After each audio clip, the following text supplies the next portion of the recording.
वो क्या बना? ये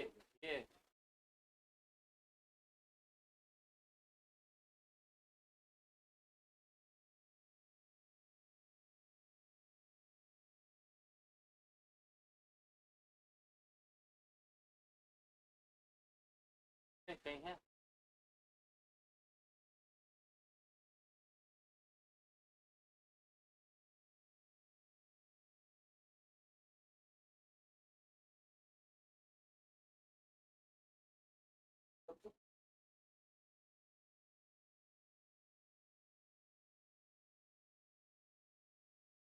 यहीं पे बैठ रहा सबसे हाँ, पीछे। हाथ देख बताओ, हाथ रख के बताओ, डिस्प्ले पे हाथ रखो ना। ये चश्मा लगाया है। मोबाइल से बात कर रहा है वो है क्या? जस्ट पी क्लास में आज नहीं आया? आया है सर। हेलो। क्लास में बैठा हुआ था, हम बैठे वहीं पे बैठा हुआ था। और उससे बोल।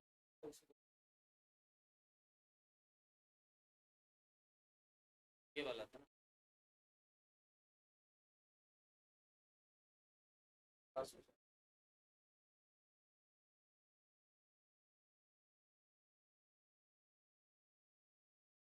ये हाँ, एक ये लड़का हाँ कंफर्म। जी भैया।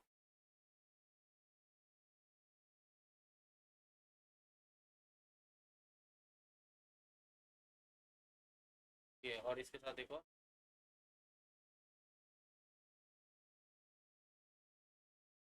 और तुम कहाँ बैठी हो?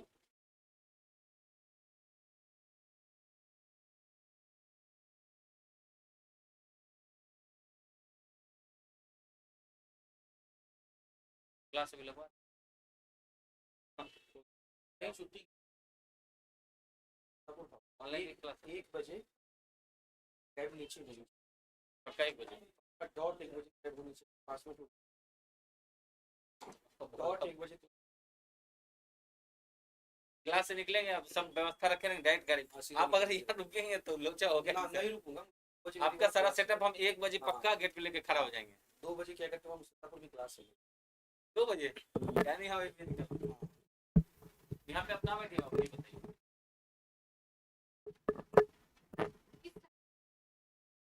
यहाँ पे कहाँ हाथ रख के बताइए ना।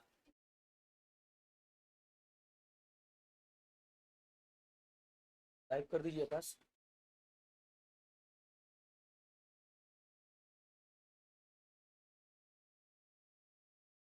बहुत लोग बिना एडमिशन पढ़ रहे थे।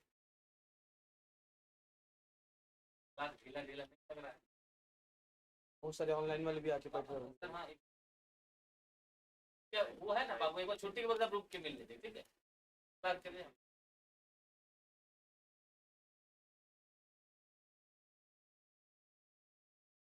और बच्चे लोग आज आईडी कार्ड चेक हो कम है ना, मतलब जो बदमाश कुछ जरूरत पहुंच गया था खान सर के पास। और उसके बाद बोल रहा था ना सर हमको जैसे 5,045 वाला बैच लिया और ये क्या बोला, अजीत सर हमको सपोर्ट करते हैं मैनेजमेंट पूरा क्लास रद्द कर गया। और सर उसका एडमिशन कैंसिल करो। और उसके बाद सर क्या कि है ना में सर कनेक्ट करते रहते और उठपटांग वही करता है। उठपटांग वीडियो तो लगभग 20 लड़का थे वो तो उसको क्यों करो, उसका क्लास कैंसिल करो, खत्म करो। हाँ तो अब जैसे है ना सर के पास जाने दो, क्या फर्क पड़ता है। तो सर से मिल पाया? नहीं सर नहीं मिलेगा। सर तो हम डायरेक्ट मैसेज कर दिए, वीडियो बना के भेज दिए। हाँ ठीक। सर को बता दिए सर इतना नंबर सारा एक्सेस में पड़ा हुआ तो बता सर इतना बोला मैनेजमेंट के बारे में। हाँ उसके बाद उतना ही नहीं बोलता, हमको अजीत सर सपोर्ट करते हैं। हम भी उसको बाहर निकाले। बच्चा लोग अगर तो रहिए इस चीज के लिए, जिनके पास भी आइडेंटिटी कार्ड हो वो अपना निकाल के पहले तब आए। रास्ते में खड़ा हो जाता है, देखने में दिक्कत होता है, जो जैसे दिखाते हुए उनको वैसे मिलेगा। 1-2 आज से पूरा एकदम एक हफ्ते तक अपने आप सब सुधर जाएंगे लोग। अरे आवाज जा रही भाई।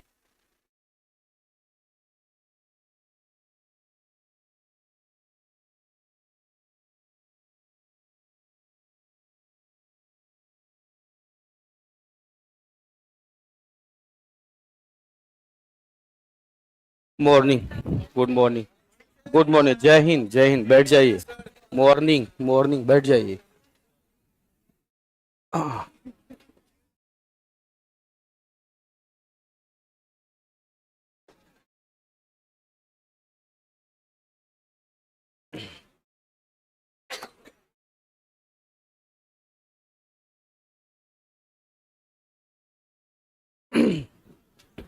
लास्ट क्लास क्या हुआ था आप लोगों का?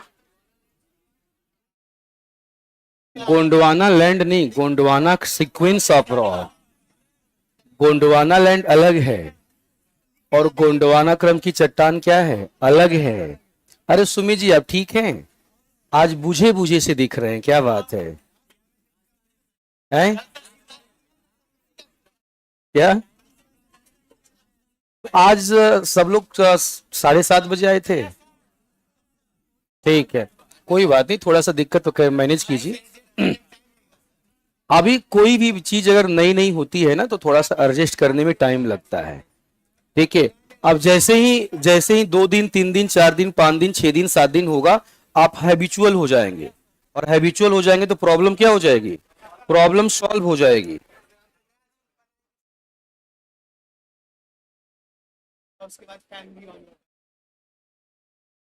ये किसका क्वेश्चन है भाई? किसका क्वेश्चन है ये? ये किसका क्वेश्चन है कि why the difference between day and night? बोलो। Difference between day and night वाला कौन है? ये देखो प्लीज, मैं तुम लोगों से बोलता हूं ना, किसका क्वेश्चन है। या तो खड़ा हो जाया करो या तो मेरे पास क्वेश्चन मत भेजा करो। अगर खड़े होने का गट्स नहीं है ना, हिम्मत नहीं है खड़े होने का, तो मत भेजा करो मेरे पास क्वेश्चन। किसने क्वेश्चन भेजा है? क्या कहते हैं कि why the difference between the duration of day and night hardly failed L the Kanyakumari but not on the so in Kashmir. कहां से क्वेश्चन आया है यार? किधर से आया क्वेश्चन? है? तो पीछे वाला क्यों नहीं खड़े हो रहे हो जी तुम लोग? अगर तुम लोगों के क्वेश्चन पूछने के बाद हिम्मत नहीं खड़े होने की, बस लड़कियों का पीछा करने का हिम्मत है क्या तुम लोगों के अंदर? है? अभी एक लड़की कंप्लेन लेकर के आई थी कि सर क्या कहते हैं, इसमें से 2 लड़के, मुझे पता है 2 लड़के कौन है। वो 2 लड़के क्या कहते हैं, सर मेरा पीछे करते हैं, मेरा ये करते हैं, मैं रूम से बाहर निकलती तो रूम से बाहर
आया है।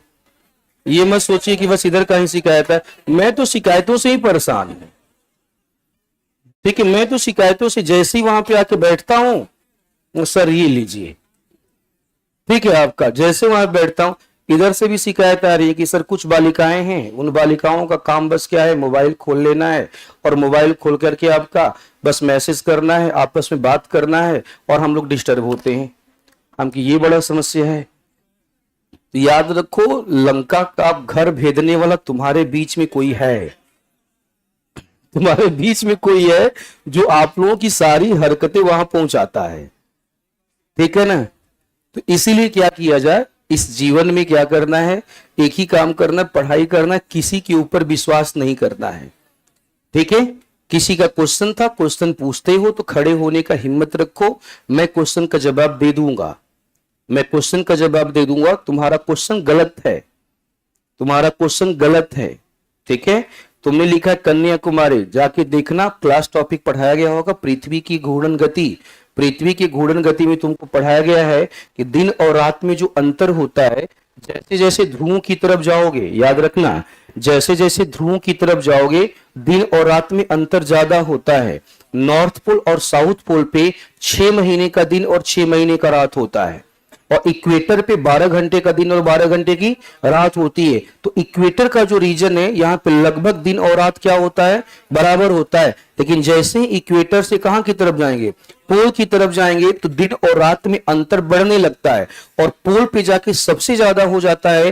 पोल पे 6 महीने का दिन होता है और 6 महीने का रात होती है। कन्याकुमारी तुम्हारा विषुवत रेखा के पास बैठा हुआ है। तुम्हारा क्वेश्चन होना चाहिए था कि कन्याकुमारी में दिन और रात में अंतर बहुत ज्यादा फील नहीं होता, जबकि जम्मू कश्मीर में क्या होता है, फील होता है। क्वेश्चन गलत है तुम्हारा। ठीक है, जिसने भी पूछा है क्वेश्चन गलत है। ठीक है, और याद रखना, दिमाग में रखो कि जब भी हम विषुवत रेखा से ध्रुवों की तरफ जाएंगे, तो विषुवत रेखा से ध्रुवों की तरफ जाने पर दिन और रात के जो ड्यूरेशन का अंतर है वो क्या होता जाएगा। ठीक है, 12 घंटे, कितना घंटे, दिन और रात तुम्हारा विषुवत रेखा पे 12-12 घंटे का होता है। तो जनरली ऐसा माना जाता है कि विषुवत रेखा पे दिन और रात क्या होते हैं, बराबर होते हैं। विषुवत रेखा से जब हम ध्रुवों की तरफ नॉर्दर्न हेमिस्फीयर में जाएंगे, तो नॉर्दर्न हेमिस्फीयर में कभी दिन बड़ा हो जाएगा तो कभी क्या हो जाएगी, रात। जैसे गर्मी का टाइम है, तो गर्मी के टाइम में नॉर्दर्न हेमिस्फीयर में दिन बड़ा हो जाएगा। ठीक है, तुम्हारा इंडिया की ही बातें कर लो, बिहार में तुम रहते हो, गर्मी का टाइम आने वाला है, मई जून का इलाका टाइम याद रखो। मई और जून जब आता है तो सूर्योदय, सनराइज तुम्हारे यहाँ 5:30 बजे तक हो जाता है। सुबह 6 बजे, तो आप सुबह 5 बजे तुम देखना, 5 बजे आपका 5:30 बजे धूप आने लगती है।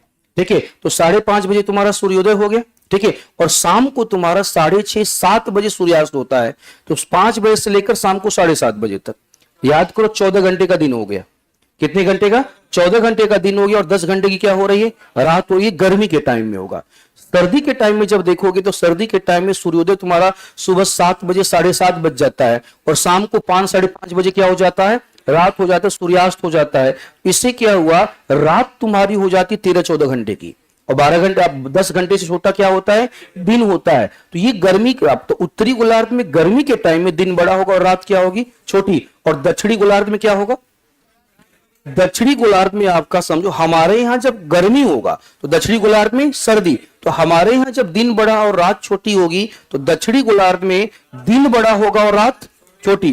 उल्टा चलता चलेगा आपका, हमारे यहाँ दिन बड़ा रात छोटी, तो वहां पे रात बड़ा और दिन छोटी। सर्दी के मौसम में हमारे यहाँ रात बड़ी और दिन छोटा, तो वहां पे दिन बड़ा और रात छोटी, ऐसा हो जाएगा आपका। तो याद रखो, ठीक। और प्लस क्वेश्चन पूछा करो यार, तो खड़े हो जाया करो। मेरा एक तरीका है पढ़ाने का, और मैं अपने तरीके से पढ़ाता हूं।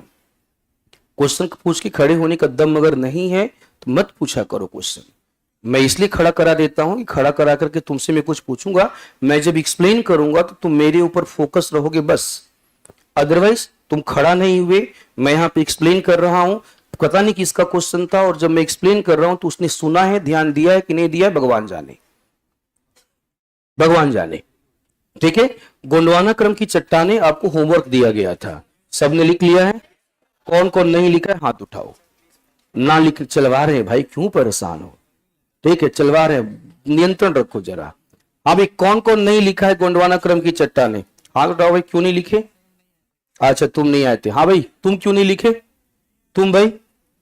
अच्छा, जितने लोग हाथ खड़ा करो नहीं आने वाले हो, या कोई ऐसा भी है जो कल आया था फिर भी नहीं लिखा है?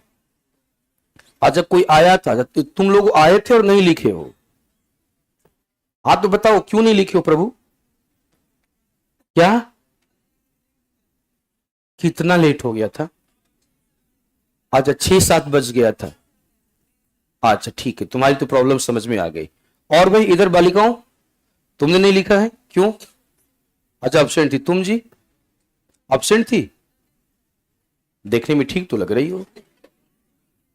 ऐसा कौन सा तबीयत खराब होता है कि उस तबीयत खराब होने के बाद और क्या कहते हैं चेहरा खिल जाता है? हम लोग भी चाहें कि हमारा भी वैसा ही तबीयत खराब हो। ठीक है ना, लिखना, बैठो, बदमाशी करे। और कोई है जिसने ना लिखा हो जी? अच्छा ठीक, कोई बात नहीं। तुम भी नहीं लिखी हो क्या? क्यों नहीं लिखी हो? अच्छा नहीं आए तो बात समझ में आती है, लिख लेना। ठीक है, लिख लेना या लिखवा दूं? लिख लिया है ना, चलो गोंडवाना से आगे शिफ्ट करते हैं, लिखो दक्कन। गोंडवाना से आगे लिखवा दूं? है ठीक, लिख लोगे ना? हाँ ठीक है, बहुत बढ़िया, गुड। लिखो डेक्कन, लिखो डेक्कन रॉक सिस्टम। ऑनलाइन वाले बच्चों को थोड़ा कमेंट दिखाई, उन्होंने लिखा है कि नहीं लिखा है? डेक्कन रॉक सिस्टम या दक्कन क्रम की चट्टानें। ऑनलाइन वाले बच्चों तुम लोगों ने लिखा कि नहीं लिखा आपका? ठीक है, डेक्कन रॉक सिस्टम या दक्कन क्रम की चट्टानें। दक्कन क्रम की चट्टानें, दक्कन रॉक सिस्टम या दक्कन क्रम की चट्टानें, इसकी बातें हम कर लेते हैं। ठीक है, कि डेक्कन रॉक सिस्टम क्या है। देखो याद करो, जब मैंने आपको पहली क्लास लिया था इंडियन ज्योग्राफी का, तो मैंने बोला था कि हमारा जो इंडियन सब कॉन्टिनेंट है, हमारा जो इंडियन सब कॉन्टिनेंट है वह गोंडवाना लैंड से अलग हुआ। किससे अलग हुआ? गोंडवाना लैंड से। गोंडवाना लैंड से सेपरेट हुआ, गोंडवाना लैंड से अलग हुआ, और गोंडवाना लैंड से अलग होकर के ये नॉर्थ ईस्ट की तरफ मूव करने लगा। कुछ दिमाग में आ रहा है? नॉर्थ ईस्ट की तरफ जो मूव करने लगा और मेडागास्कर के बगल से गुजरा। कहां से? मेडागास्कर के बगल से जब गुजरा तो मेडागास्कर के पास एक रीयूनियन है, याद आ रहा है? एक रीयूनियन हॉट स्पॉट है, और रीयूनियन हॉट स्पॉट एक वोल्केनो है। क्या है? रीयूनियन हॉट स्पॉट एक वोल्केनो है। और हमारा इंडिया मूव करते करते आपका ऐसे देखो, ये मान लो रीयूनियन वोल्केनो है, ये रीयूनियन वोल्केनो यहां पे मान लिया हमने, ये है reunion hot spot. Reunion hot spot, यहां से हमारे इंडियन प्लेट है, यहां से हमारी इंडियन प्लेट है, और ये इंडियन प्लेट मूव कर रही है। ठीक है, ये इंडियन प्लेट मूव कर रही, गति कर रही है, और गति करते करते एक समय ऐसा आया, ये जो इंडियन प्लेट है, ये इंडियन प्लेट रीयूनियन के कहां चली गई? रीयूनियन के ऊपर आपकी शिफ्ट हो गई, ऐसे आ गई। ठीक है, गति करते करते रीयूनियन के ऊपर शिफ्ट हो गई। बताओ, अगर ये रीयूनियन के ऊपर शिफ्ट हो गई तो रीयूनियन तो आपका वोल्केनो था ना। ठीक है, यहां से क्या बाहर निकल रहा था? मैग्मा। यहां से मैग्मा बाहर निकल रहा था, तो ये जो मैग्मा है इंडियन प्लेट पे कोलाइड करेगा, टक्कर मारेगा। ठीक है, कोलिजन से बताओ यहां पे आपका एक वेंट या दरार बनेगा कि नहीं बनेगा? कोलिजन से यहां पे क्या बनेगा? वेंट बनेगा। कोलिजन से यहां पे दरार बनेगा। समझिए आप लोग, अब कोलिजन से अगर वेंट या दरार बनेगा तो आपका इस वेंट से, दरार से मैग्मा कहां आएगा? ठीक है, outflow of magma, outflow of magma at the surface. तो पूरा का पूरा समझो, पूरा का पूरा जो साउथ इंडिया है ये लावा के फ्लो से, लावा से भर गया। चारों तरफ किसका फ्लो होने लगा? लावा का फ्लो होने लगा। बताओ, ये लावा का फ्लो कम पूरे के पूरे इंडिया में होगा? सुनिए ध्यान से, ये लावा का फ्लो पूरे के पूरे इंडिया में होगा या केवल और केवल साउदर्न इंडिया में? कहां पे? पूरे इंडिया में क्यों नहीं? वेट वेट वेट, ठीक है, हमने बोला कि रीयूनियन हॉट स्पॉट है, और यहां पे हमने लिखा आपका flow of lava. Flow of lava, lava का यहां पे प्रवाह हो रहा है। किसका प्रवाह हो रहा है? लावा का यहां पे प्रवाह हो रहा है, या फ्लो ऑफ लावा। चलिए मान लेते हैं कि ये लावा का प्रवाह है। प्रश्न मेरा ये है कि लावा का प्रवाह अगर हुआ है, ठीक है, लावा का प्रवाह हुआ है तो पूरे इंडिया में हो जाना चाहिए, हाँ या ना? क्या पूरे इंडिया में हमें लावा का प्रवाह दिखता है, केवल और केवल साउदर्न इंडिया में? साउदर्न इंडिया में ही लावा का फ्लो क्यों हुआ, नॉर्थ इंडिया में लावा का फ्लो क्यों नहीं हुआ? रीजन क्या है? क्योंकि वास्तव में गोंडवाना लैंड का पार्ट कभी नॉर्थ इंडिया था ही नहीं। मेन जो इंडिया है वह है पेनिनसुलर इंडिया। कौन सा India? Peninsular India, and peninsular India is the part of Gondwana land. अगर हमसे कोई पूछे कि हिमालय गोंडवाना लैंड का पार्ट है क्या, मैं नहीं पार्ट है। जब गोंडवाना लैंड था तो हिमालय था ही नहीं। हिमालय तो टेथिस है। हिमालय क्या है? टेथिस है। हमसे अगर कोई पूछेगा कि जहां पे आज हम बैठे हैं जिसका नाम है great plain of north India, क्या है यह? Great plain of north India, उत्तर भारत का विशाल मैदान। क्या है यह? उत्तर भारत का विशाल मैदान। तो बताओ, जब हम गोंडवाना लैंड से अलग हुए थे तो क्या great plain of north India उत्तर भारत का विशाल मैदान था? नहीं था आपका विशाल मैदान, क्योंकि वास्तव में गोंडवाना लैंड का जो पार्ट है वो पेनिनसुलर इंडिया है, वो प्रायद्वीपीय भारत है। इसीलिए जो आपका लावा का प्रवाह मिलेगा, समझो, जो लावा का प्रवाह मिलेगा, ये लावा का प्रवाह आपका हर जगह नहीं मिलेगा। कहां मिलेगा? केवल और केवल साउथ इंडिया में। कहां पे मिलेगा? केवल और केवल साउथ इंडिया में। अब सुनो ध्यान से, ये साउथ इंडिया है। साउथ इंडिया की बातें करेंगे तो साउथ इंडिया में जो कल्चर है, जो लैंग्वेज है, जो संस्कृति है, वो तमिल है। क्या है वह? जनरली तमिल है। तो तमिल से एक वर्ड यूज किया गया, दक्षिणा। याद रखना आपका, दक्षिणा। ठीक है, इसे बोला गया दक्षिणा लावा फ्लो। ठीक है, दक्षिणा लावा फ्लो बोला गया। दक्षिणा को संस्कृत में कन्वर्ट किया गया और आपका इसे बोला गया दक्षिण। क्या बोला गया? इसे बोला गया, समझो, दक्षिण। और वह जो दक्षिणा था, समझो, तमिल का प्रॉपर एक वर्ड यूज किया गया और वह जो प्रॉपर वर्ड था वो डेक्कन था। तमिल में दक्षिणा को दक्कन बोलते हैं, दक्षिणा नहीं बोलते। दक्षिण वो बोलते दक्षिण, ऐसे बोलते हैं। ठीक है, तो दक्कन है। क्या है यह? दक्कन। यहां पे दक्कन का मतलब दक्षिणा है। क्या है यह? दक्षिणा। दक्षिणा का मतलब दक्षिण है। क्या है यह? दक्षिण है। और दक्षिण का मतलब साउथ है। इसका मतलब ये हुआ कि तमिल कल्चर की बातें करें तो तमिल कल्चर के अकॉर्डिंग जो लावा का फ्लो हुआ था वो दक्षिण में हुआ है। कहां पे? दक्षिण में। और इसे तमिल में क्या बोलते हैं? डेक्कन। इसलिए इसको बोला गया डेक्कन, डेक्कन लावा प्लेटू, या डेक्कन लावा प्लेटू, या दक्कन लावा का प्रवाह। ठीक है, प्लेटू क्यों बोला गया ये भी जानो जरा सा। ठीक है, प्लेटू क्यों बोला गया ये भी जानो। सपोज करो ये लैंड है और यहां से मैग्मा बाहर आ रहा है और दरार से बाहर आ रहा है। कहां से बाहर आ रहा है? दरार से बाहर आ रहा है, आपके वेंट से बाहर आ रहा है। कहां से? वेंट से बाहर आ रहा है। This type of volcanic eruption is known as fissure type of volcanic eruption. ठीक है, अब देखो मैग्मा यहां से बाहर आ रहा है, आराम से दरार बना हुआ है और मैग्मा का फ्लो कहां होगा? बाहर की तरफ होगा। तो ये आकर के डोम शेप में, किस शेप में? डोम शेप में, गुंबद के रूप में आकर के सतह पे जमा हो जाता है। किस रूप में? डोम शेप में जमा हो जाता है। इसी को बोलते हैं, समझो, आपका डोम प्लेटू। क्या बोलते हैं?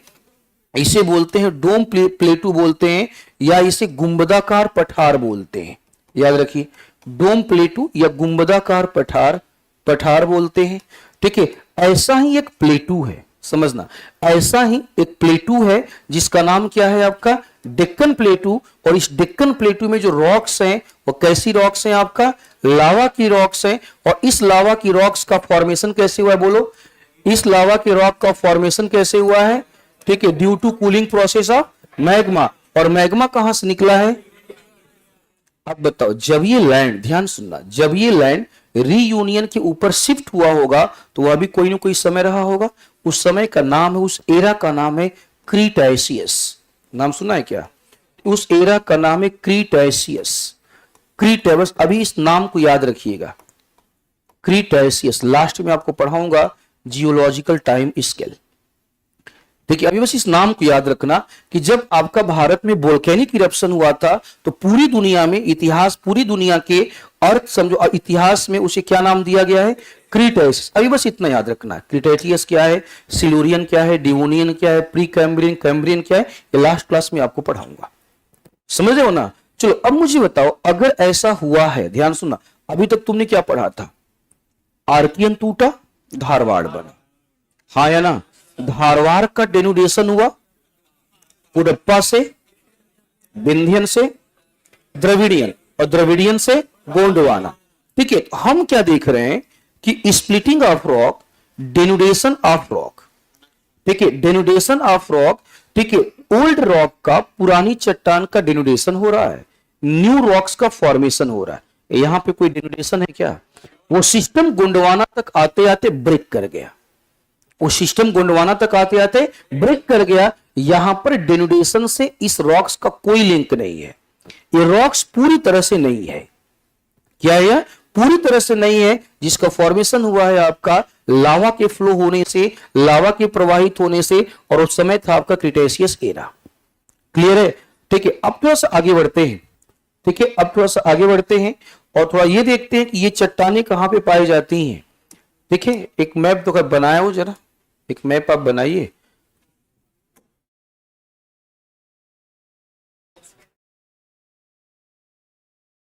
अरे सेलेक्ट तो तब करें ना जब ये ऊपर नीचे हो। कि क्या हुआ भाई आकाश जी? पहले क्या कहते हैं, फैन चलवाइए, पहले फैन चलवाइए, एसी भी चलवाइए, फैन एसी सब चलवा दो। क्या कर दिया भाई आप लोगों ने? कहां से मैं ढूंढूं,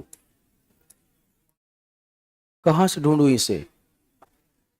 पहले कितना सिस्टम सही था, दिख जाता था।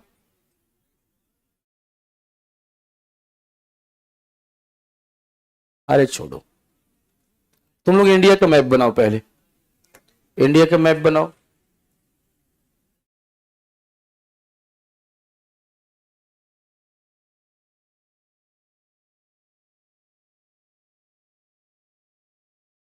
आप लोग भारत का मैप बनाओ, मैं खुद ही बना दूंगा। देखता हूं है तो ठीक है, नहीं है तो मैं खुद ही ड्रॉ कर दूंगा।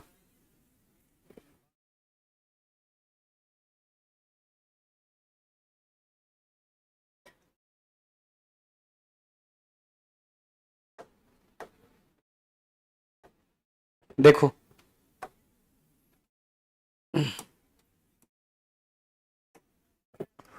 ये इंडिया हुआ, ठीक है, ये इंडिया हुआ,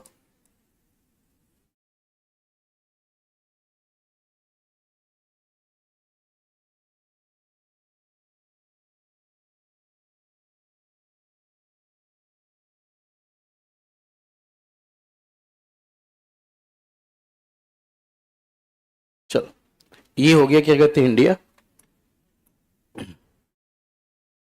बीच में यहां पे जो देख रहे हैं आप,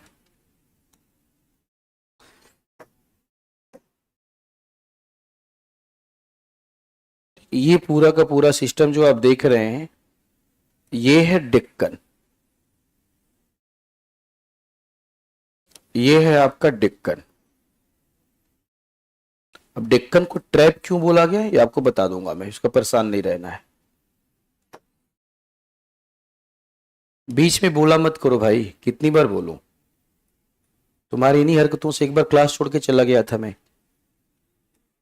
ठीक है, तो प्लीज जब मैं समझाता हूं तो बीच में मत बोला करो। मेरी बस क्लास खत्म ही होने वाली है, बहुत ज्यादा दिन नहीं बचा हुआ है।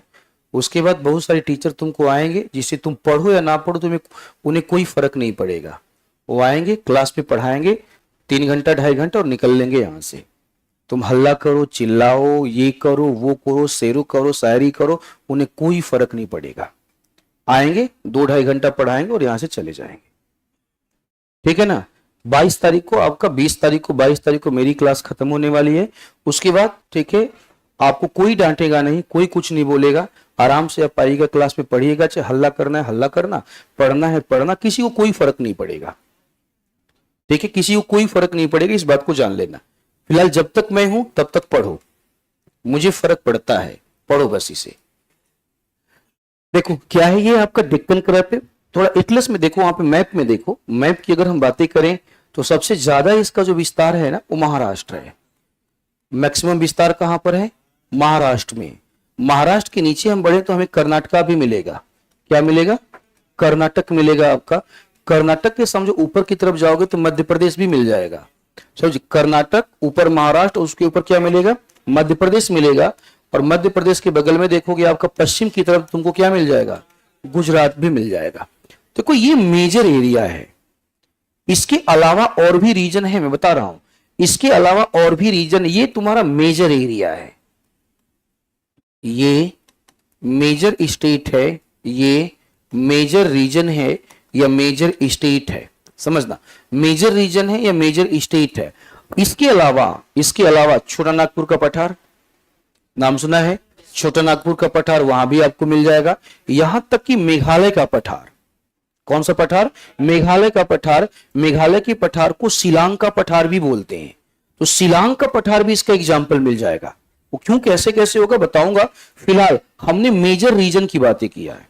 किसकी बातें किया है, मेजर रीजन की, जिसमें सबसे ज्यादा इसका विस्तार कहां पर है, महाराष्ट्र में पाया जाता है, तो महाराष्ट्र है, कर्नाटक है, मध्य प्रदेश है, गुजरात है, ठीक है। अगर लिखना चाहो तो माइनर स्टेट, कौन से स्टेट, माइनर स्टेट लिखना चाहो तो कुछ मात्रा में तुमको तमिलनाडु में मिलेगा, आंध्रा में मिलेगा, तेलंगाना में मिल जाएगा, मेघालय में मिल जाएगा तुमको, उसके अलावा तुम्हारा कुछ मात्रा में झारखंड में मिल जाएगा, बगल में नीचे छत्तीसगढ़ में मिल जाएगा, ठीक है। ये माइनर स्टेट हो जाएंगे। माइनर का मतलब इन राज्यों में भी कहीं कहीं इसका विस्तार पाया जाता है।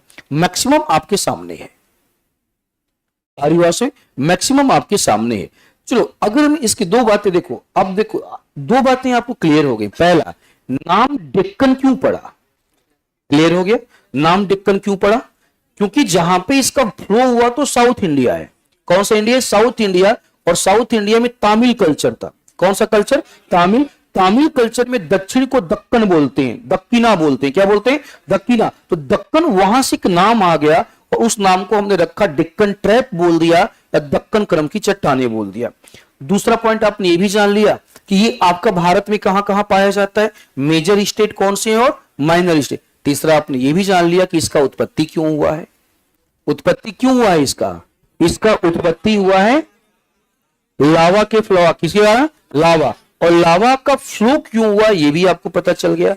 हम गोंडवाना लैंड से अलग हुए, नॉर्थ ईस्ट की तरफ मूव करने लगे, कहां से गुजरे, रीयूनियन से गुजरे, मैग्मा ने टक्कर मारा, फेसर पैदा हुआ, वेंट या दरार पैदा हुआ, फ्लो ऑफ लावा, वहां पे एक डोम शेप का क्या बना, प्लेटू बना, दैट इज नेम डेक्कन प्लेटू, उसको हम क्या बोलते हैं, डेक्कन प्लेटू। ये तीन चीजें हमारी क्लियर हो गई, ठीक है। इसके आगे बढ़ते, इतना लिखो, पहले आगे मत बढ़ो, लिखो, फिगर तो आपने बना लिया होगा सबने, चलो लिखिएगा डेक्कन।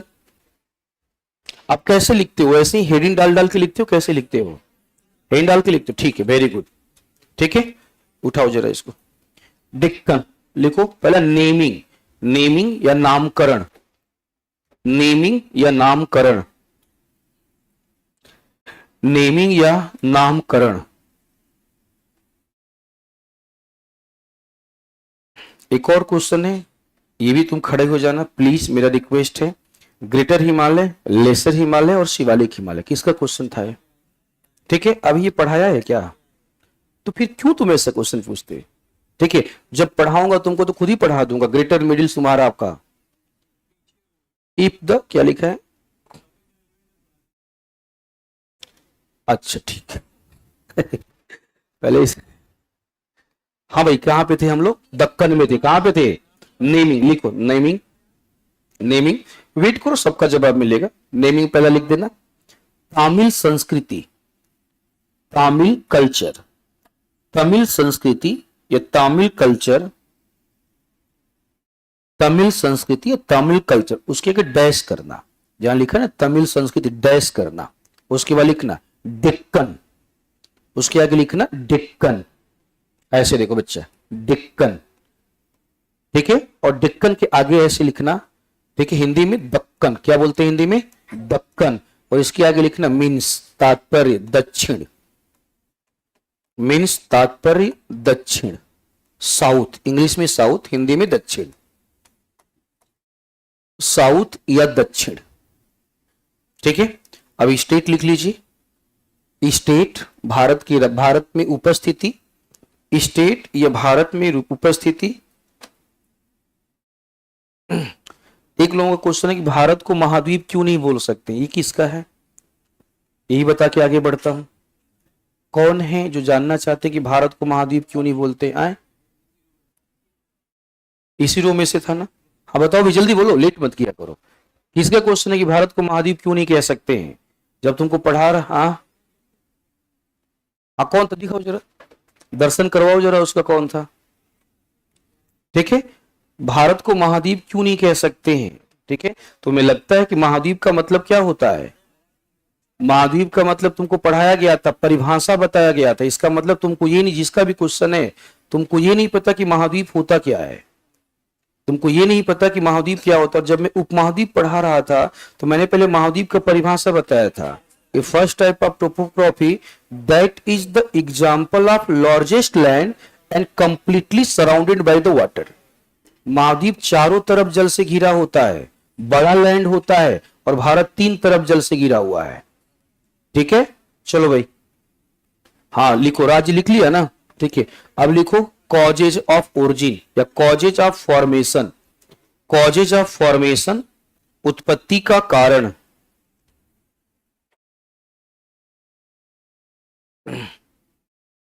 भूखंड में दरार पड़ने पर, कौन है भूखंड में दरार पड़ने वाला? तुम ही हो। तुमको पढ़ाया तो गया है भ्रंश, छोड़ो ना हटाओ। तुमको भ्रंश पढ़ाया गया कि नहीं? पढ़ाया गया ना। सामान्य भ्रंश में क्या होता है?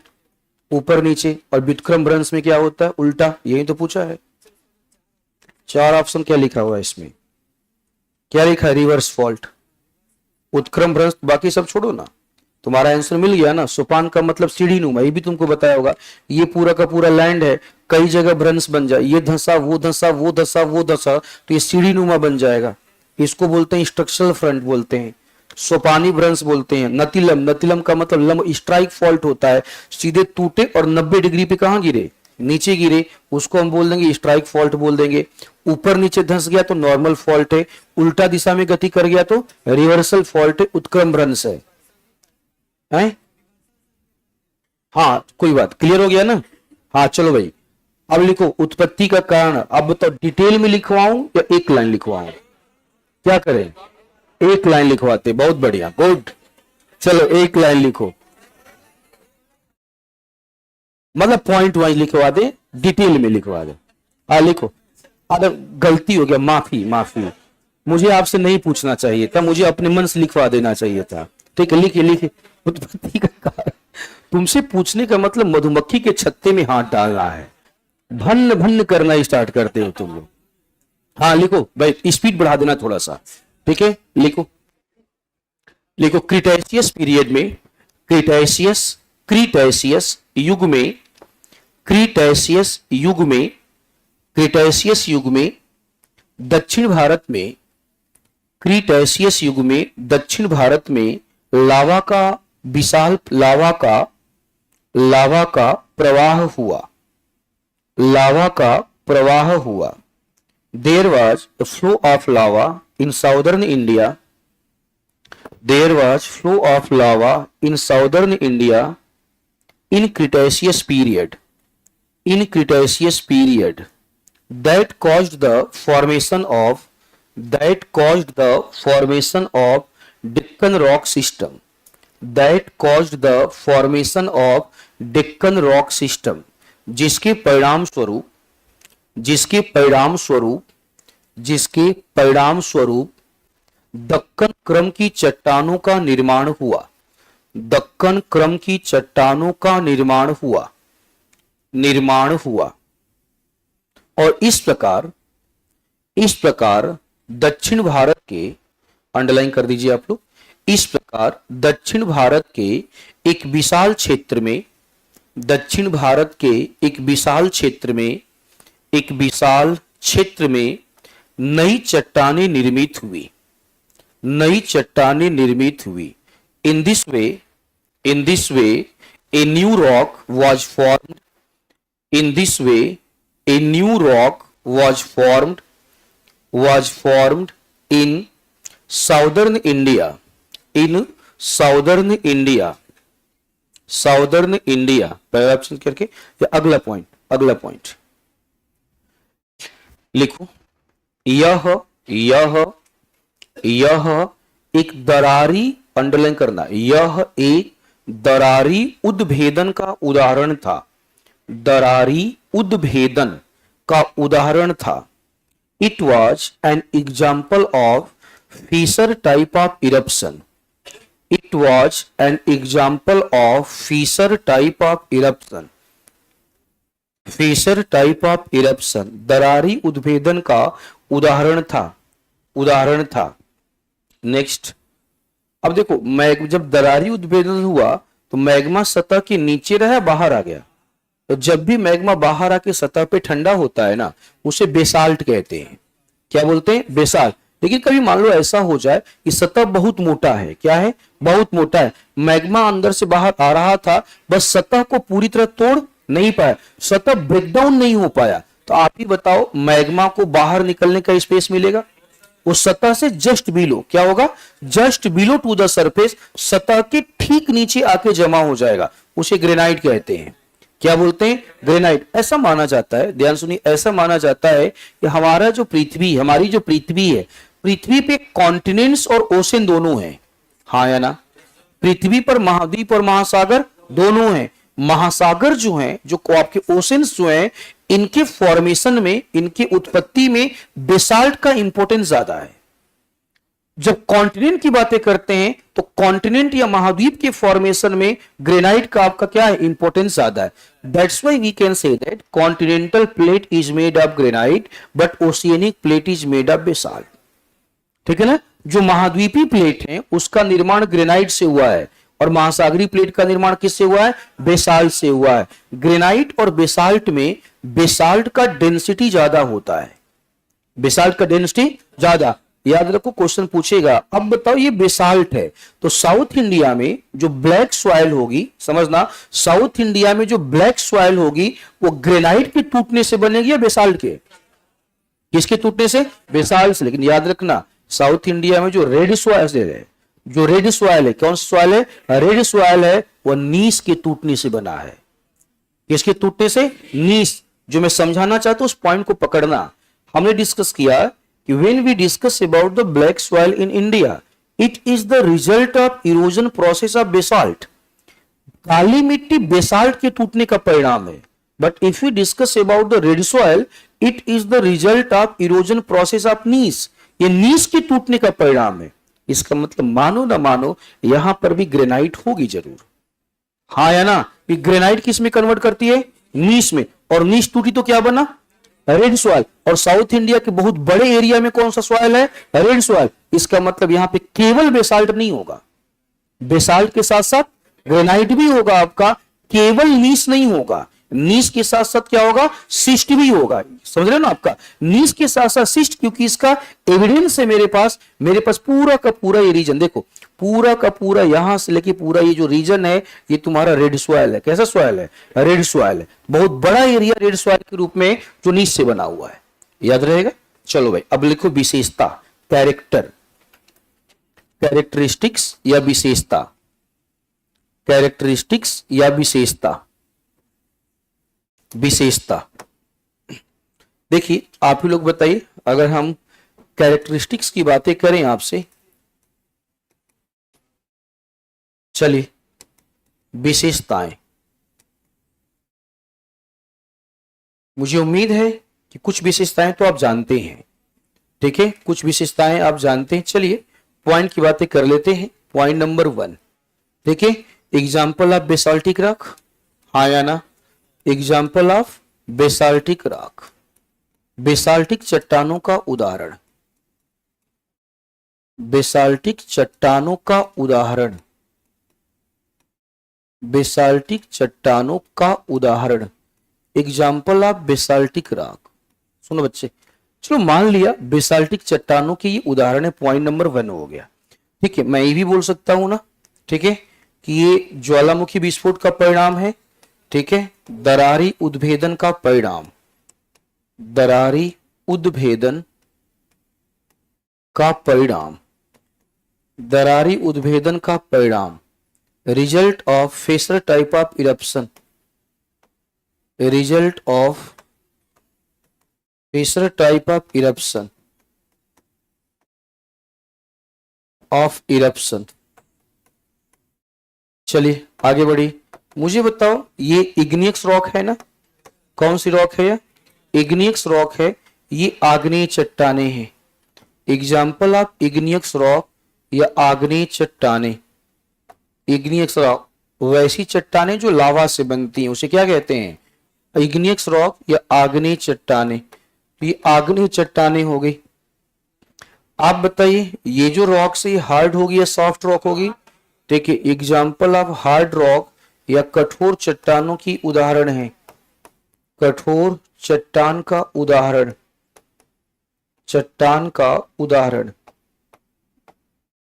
एग्जाम्पल ऑफ हार्ड रॉक या कठोर चट्टान का उदाहरण। आगे बढ़ते हैं। मुझे बताओ जो क्या कहते हैं, जो वोल्केनिक रॉक्स होती हैं, जो इग्नियस रॉक होती है, सुनिए ध्यान से, जो वोल्केनिक रॉक्स होती हैं, जो इग्नियस रॉक्स होती हैं, ये परमिएबल होती है नॉन परमिएबल? पहले इंग्लिश फिर हिंदी। ये परमिएबल रॉक होती है या नॉन परमिएबल? ये पारगम्य चट्टान या अपारगम्य? कैसा चट्टान? परमिएबल समझ रही हो तुम परमिएबल समझ रही हो? एक पारगम्य हो गया, एक अपारगम्य हो गया हिंदी में। इंग्लिश में क्या हुआ? परमिएबल और नॉन परमिएबल। तो परमिएबल समझ रही हो कि नहीं समझ रही हो? पारगम्य समझ रही हो? हाँ ना तो बोलो। अच्छा कोई बात नहीं। ऐसा कभी हुआ क्या कि तुमने क्या कहते हैं कोई चट्टान लिया हो, पत्थर लिया हो, ऊपर से पानी डाला और पानी रीस कर नीचे चला गया? ठीक है, हुआ होगा ऐसे। मान लो तुम्हारा शॉर्ट है, ठीक है, इसके ऊपर से हम पानी डालें तो पानी लीक करके कहां जाएगा? नीचे। ऐसी चट्टानों को परमिएबल बोलते हैं, पारगम्य। यानी कि वैसी चट्टानें जिससे वाटर रीस कर कहां जाए? नीचे, उसे पारगम्य बोल देंगे। उसके बाद तुमने देखा होगा कि जो किचन होता है, किचन में ब्लैक कलर की स्लैब डाली जाती है, ठीक, ग्रेनाइट होता है। क्या होता है? ग्रेनाइट। ठीक है, ब्लैक कलर का स्लैब है। अब उस पर अगर हम पानी डालें तो पानी रीस कर नीचे नहीं जाएगा। तो जिस चट्टान से पानी लीक करके नीचे नहीं जाएगा वो अपारगम्य हो गया। क्या हो गया? अपारगम्य, नॉन परमिएबल हो गया। और जहां से पानी लीक कर कहां चला जाए? नीचे, वो परमिएबल हो जाएगा। क्लियर है ना?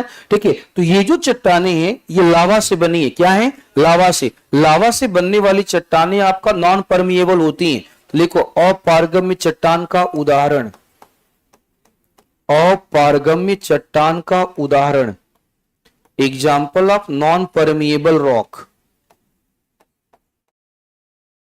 अपारगम्य चट्टान का उदाहरण, example of non permeable rock, non permeable rock. चलो आगे बढ़ते हैं। ये बताओ लावा की रॉक है ना, किसकी चट्टान है? लावा की रॉक है। तो लावा की जो चट्टानें होती हैं वो लो टेम्परेचर पे बनती है, हाई टेम्परेचर पे? हाई टेम्परेचर पे मैग्मा है, लावा है। क्या है? सरप्राइज हो जाओगे, लावा या मैग्मा का जो एवरेज टेम्परेचर होता है वो 3000 टू 4000 डिग्री सेंटीग्रेड। कितना? 3000 टू 4000 डिग्री सेंटीग्रेड। 3000 से 4000 डिग्री सेंटीग्रेड अगर तापमान होगा तो इतने तापमान में क्या कभी फॉसिल्स रह पाएगा? ठीक है, आपने देखा होगा कि हिंदू धर्म में डेड बॉडी आपका जब हो जाती है तो उसको जला दिया जाता है। अब डेड बॉडी समझो जब जलता है तो हम आग लगाते हैं ना, लकड़ी हो तो आग कितना टेम्परेचर होगा? उस आग को लगाने से कितना टेम्परेचर होगा? 200 300, जो मान लिया बहुत बहुत गया तो 500 गया, नहीं होता 500, नहीं होता 500। आईवा से मैक्सिमम तुम्हारा आपका 150 200 250 300, इससे ज्यादा नहीं। और तुम्हें दे पता है कि जब वो डेड बॉडी जलती है, समझो जब वो डेड बॉडी जलती है उसका जब राख लिखते हैं तो हड्डी भी नहीं मिलती, राख मटके मिलाकर के गंगा में डाल दिया जाता है। 300 डिग्री सेंटीग्रेड टेम्परेचर पे तुम्हारी राख की हड्डियां राख बन गई हैं। वो 3000 है। कितना है वह? 3000 है वह। अभी इतने रूम में सब लोग बैठे हुए हैं, आपका रूम का टेम्परेचर 3000 कर दिया आपका, सब गायब। सब क्या हो जाएगा? सब गायब हो जाएंगे। ठीक है सुमित जी, सब गायब हो जाएगा आपका। ठीक है, सब गैस बन के यहां से वहां घूमेगा। आई बात समझ में? नहीं, आपका भूत बनो या ना बनो अलग कहानी है। ठीक है, तो सब अब इमेजिन कर रहे हो कितना? 3000। अगर उतना टेम्परेचर कर दूंगा तो बताओ क्या कहते हैं, जो जीव जंतु हैं वो ऐसे ही रहेंगे, गैस बन जाएंगे। गैस तो फ्री पार्टिकल्स है। गैस को किसने देखा? इस रूम में नंबर ऑफ गैस हैं, कोई देख के बता दे कहां ऑक्सीजन, कहां नाइट्रोजन, कहां फास्फोरस है? पॉसिबल है? गैस हम नहीं देख पाएंगे। तो सोचो, इसका सीधा सा मतलब है कि यहां पे फॉसिल्स नहीं होंगे, जीवाश्म का अभाव होगा। अब बताओ, फॉसिल्स नहीं होगा तो फॉसिल्स फ्यूल भी नहीं होगा। ठीक है, लिखो अगला point, lack of fossils due to high temperature, lack of fossils due to high temperature. अधिक तापमान के कारण, अधिक तापमान के कारण जीवाश्म का अभाव होता है। अधिक तापमान के कारण जीवाश्म का अभाव होता है। that caused the lack of fossil fuel, that caused the lack of fossil fuel, जिसके परिणाम स्वरूप जीवाश्म ईंधन का भी अभाव होता है, जिसके परिणाम स्वरूप जीवाश्म ईंधन का भी अभाव होता है। लिखिएगा इंपॉर्टेंट रॉक्स, प्रमुख चट्टाने, इंपॉर्टेंट रॉक्स या प्रमुख चट्टाने, इंपॉर्टेंट रॉक या प्रमुख चट्टाने, बेसाल्ट, प्रमुख चट्टाने, बेसाल्ट, पहला चट्टान बेसाल्ट, ग्रेनाइट, बेसाल्ट, ग्रेनाइट, नीस, बेसाल्ट, ग्रेनाइट, नीस, रायोलाइट, रायोलाइट लिख देता हूं, रायोलाइट, ये भी एक चट्टान है, रायोलाइट, ठीक है, rhyolite etcetera, granite, basalt, granite, gneiss, सीस, रायोलाइट एक्सेट्रा इत्यादि, ये यहां की प्रमुख चट्टानें हैं। ठीक है ना। आग्नेय चट्टानों में याद रखो गैब्रो भी एक चट्टान होती है। आग्नेय चट्टान में क्या होती है? गैब्रो भी एक चट्टान होती है। गैब्रो भी सतह के नीचे पाई जाती है। कहां पाई जाती है? सतह के नीचे। हाँ बोलो, कौन बोल रहा था? किसका बच्चे? वही बिल्डिंग मटेरियल है सब।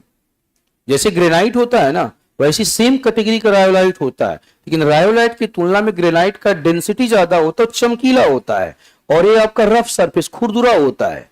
इसलिए रायोलाइट का डिमांड कम है और ग्रेनाइट का डिमांड क्या है? ज्यादा है। तो डिमांड तुम्हारा ग्रेनाइट कॉस्टली है और रायोलाइट सस्ता है।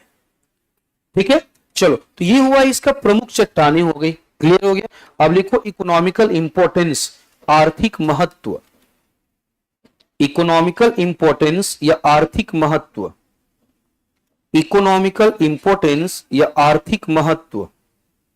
आप खुद ही बता दो, मुझे बताने की आवश्यकता ना हो। हाँ, ऑन करवा दें आकाश जी, वो फैन ऑन कर दीजिए और सब ऑन कर दो। 1 2 3, ये 3 ऑन करवा दो, करवा दें आकाश जी। ये 2 और 3 इसको ऑन कर दीजिए। सुनो ध्यान से, इकोनॉमिकल,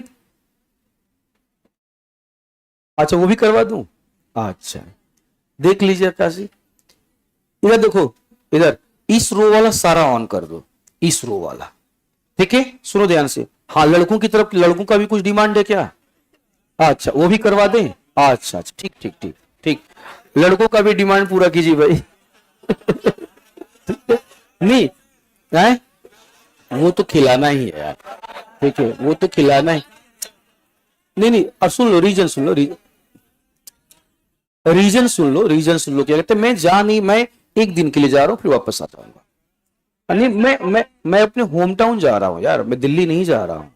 मेरा होम टाउन क्या कहते हैं आपका बगल में है, तुम्हारे ज्यादा दूर नहीं, चंदौली में है मेरा होम टाउन, वहां जा रहा हूँ। ठीक है, वहां मुगल सराय के पास। हाँ, दीनदयाल उपाध्याय सुन रहे हो ना, मुगल सराय, वहां जा रहा हूँ। आज शाम को जाऊंगा, कल क्या कहते हैं वहां रहूंगा, परसों वापस आ जाऊंगा। तो कुछ क्या कहते हैं आपका काम है। मेरे पिताजी ने क्या कहते हैं एक मन्नत मांगी थी, एक मंदिर बनवाने का।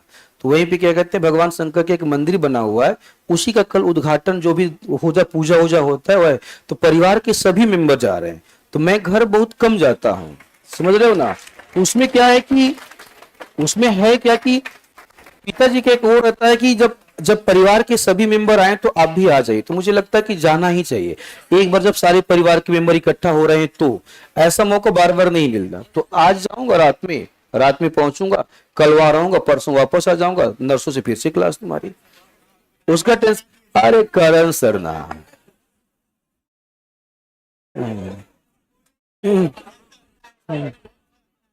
ठीक है, इसीलिए क्या क्या क्या बोले, बीमार है तब? अरे ये पूरा माहौल बनाते हैं भाई। ठीक है,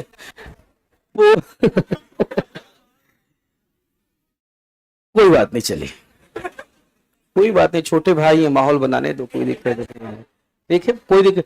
और देखो शायद ये भी बोल सकते हो कि इसीलिए हम दोनों की जो फ्रेंडशिप इतनी अच्छी है, वो पूरब चल रहा है तो मैं पश्चिम भागता हूँ।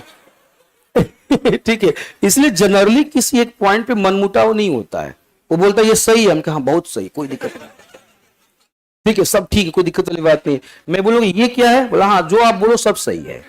इसलिए कभी कोई क्या कहते हैं डिस्प्यूट नहीं होता है। तो ठीक है, माहौल बनाने दो।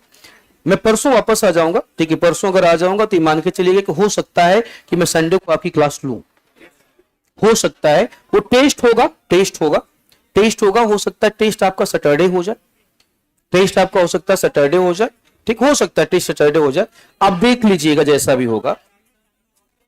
टॉपिक पूरा का पूरा समुद्र विज्ञान, पूरा कंप्लीट ओशिनोग्राफी, हाँ केवल ओशिनोग्राफी बस, कंप्लीट ओशिनोग्राफी, मिनिमम 50 क्वेश्चन, ठीक है। टाइमिंग में सेट कर, टाइमिंग करण सर सेट कर देंगे।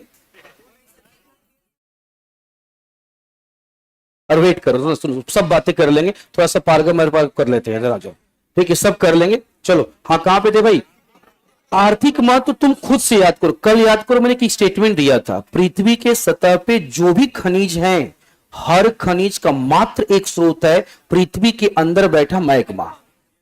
याद आ रहा है ना। तो मुझे बताओ अगर ये मैग्मा से बनी चट्टाने हैं तो मुझे बताओ यहां पे मिनरल्स होगा कि नहीं होगा, और मिनरल्स होगा तो कौन सा मिनरल्स होगा, मेटेलिक वाला। कौन सा होगा, मेटेलिक मिनरल। लोहा भी होगा, और लोहा तो प्राइमरी होगा, क्योंकि जो मैग्मा बाहर निकल रहा है आपका पृथ्वी के अंदर, लोहा और निकिल तो सबसे ज्यादा है।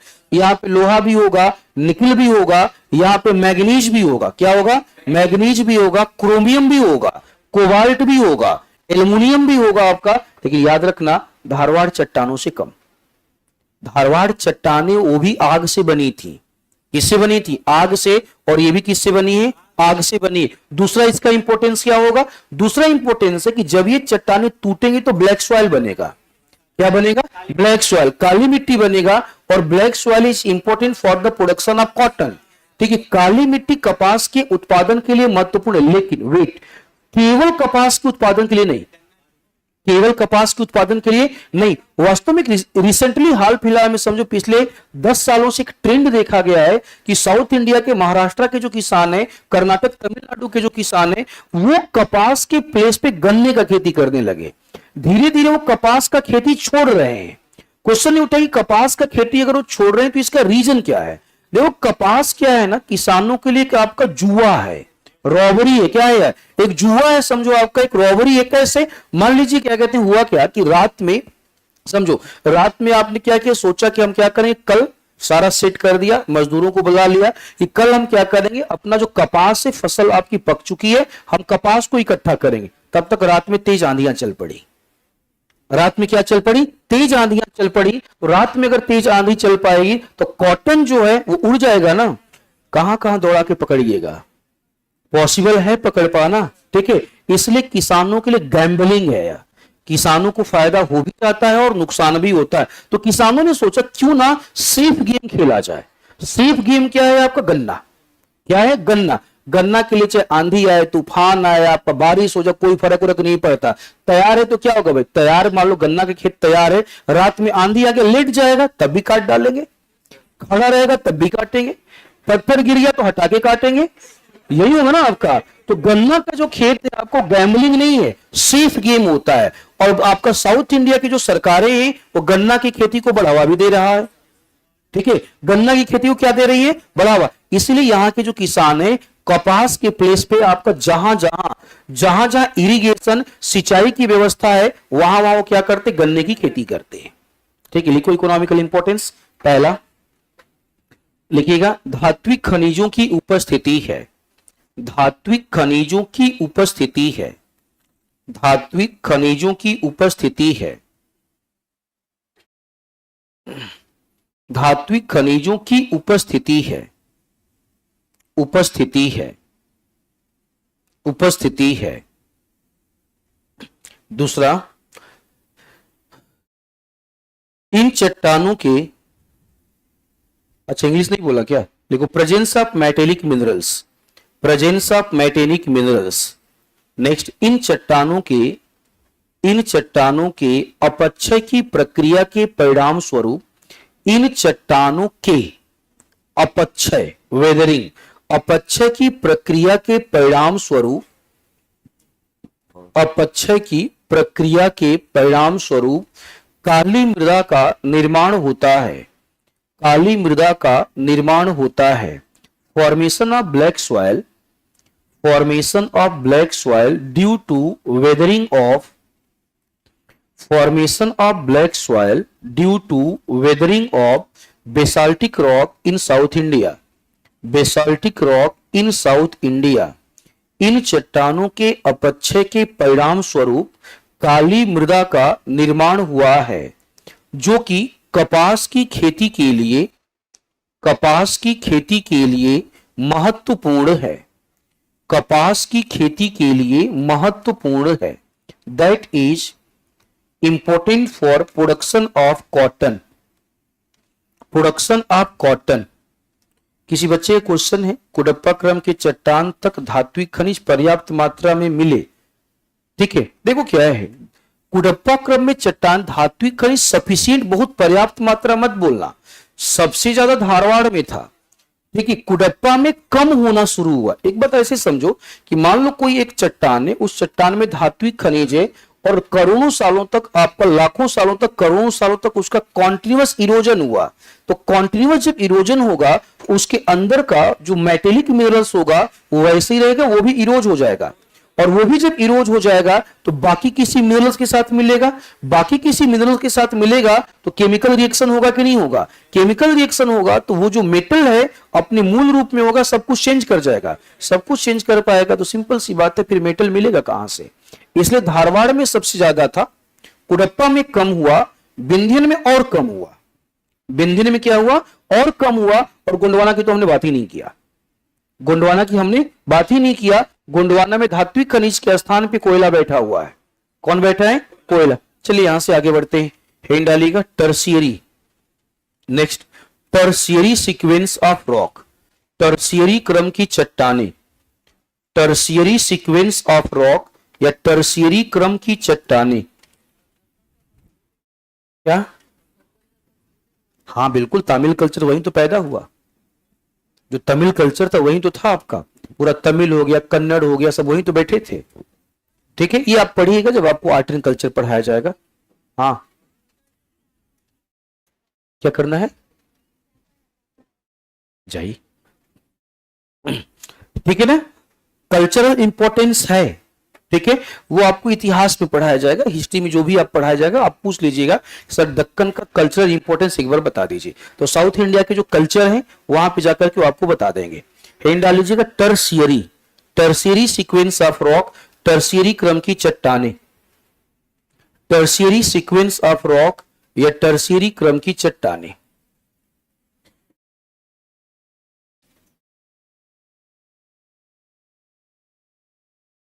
टर्शियरी सीक्वेंस ऑफ रॉक या टर्शियरी क्रम की चट्टानें।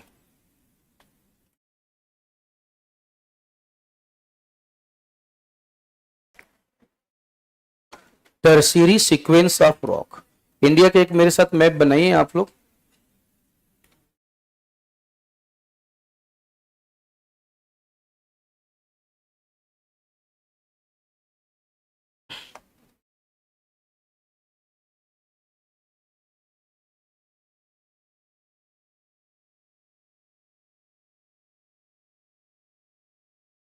समझो, टर्शियरी सीक्वेंस ऑफ रॉक या टर्शियरी क्रम की चट्टानों की अगर हम बातें करें, सुनना ध्यान से, टर्शियरी क्रम की चट्टानों की अगर हम बातें करें ना, ये देखो आप जानते हो इसे, आप इसे जानते हो, ये पूरा का पूरा बेल्ट आप समझ गए होंगे मैं क्या बोल रहा हूं। ये देखो, ये पूरा का पूरा रीजन,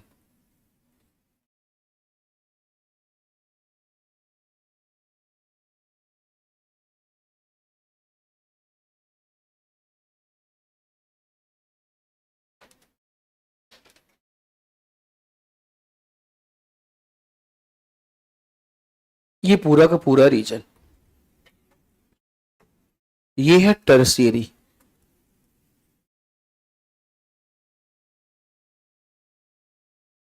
टर्शियरी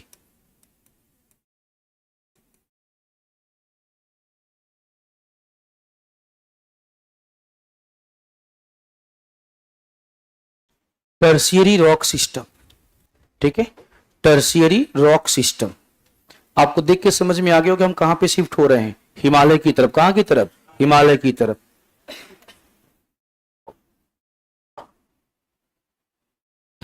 हिमालय की तरफ हम शिफ्ट हो रहे हैं।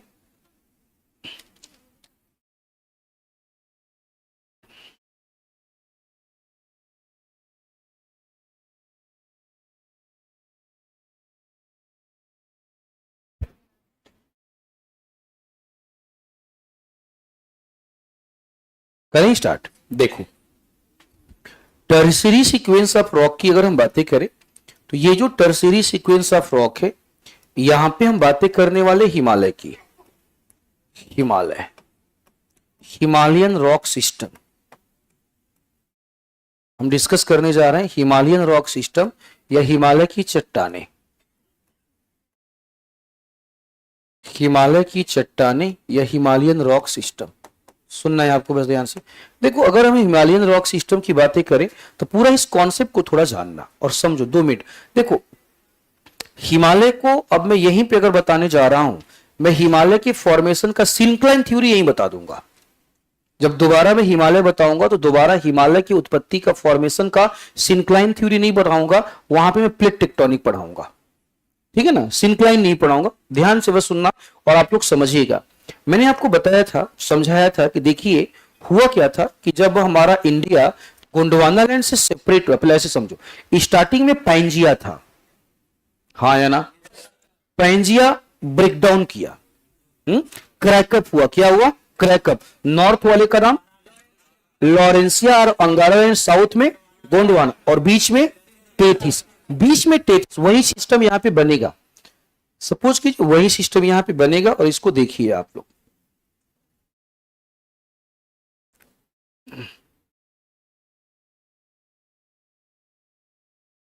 चलो ऐसे,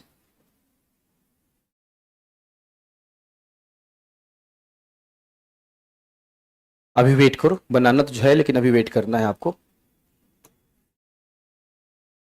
अभी आपको वेट करना है।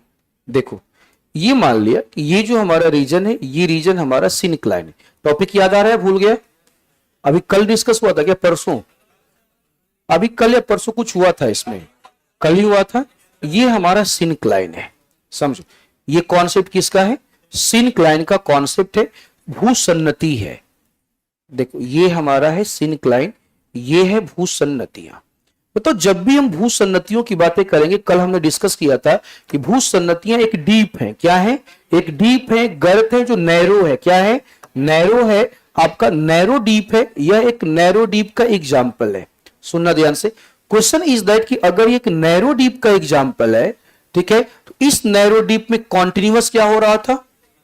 बोलो, कॉन्टिन्यूअस क्या हो रहा था? डिपोजिशन। और कॉन्टिन्यूअस जब डिपोजिशन हो रहा था, तो इस डिपोजिशन से जो सिनक्लाइन थे वो क्या हो चुकी थी? भर गई थी। और इस सिनक्लाइन का एक नाम रखा गया था, याद करो, इस सिनक्लाइन का एक नाम रखा गया था टेथिस। याद आ रहा है कुछ?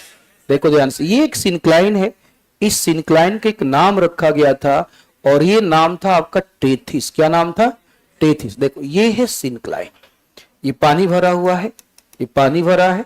और इसके बाद क्या है? यहां पे ये सिनक्लाइन के अंदर सेडिमेंट जमा है। क्या जमा है? इसके अंदर सेडिमेंट जमा हुए हैं, ये है सेडिमेंट। सुनना बस ध्यान से, ये सेडिमेंट जमा है, इसके अंदर अवसाद जमा है, ये है सेडिमेंट, अवसाद। अवसाद या सेडिमेंट। मुझे क्वेश्चन का जवाब दीजिए आप लोग। अगर ये डीप है, अगर ये गर्त है, डीप है, तो डीप के दोनों साइड लैंड होंगे कि नहीं होंगे?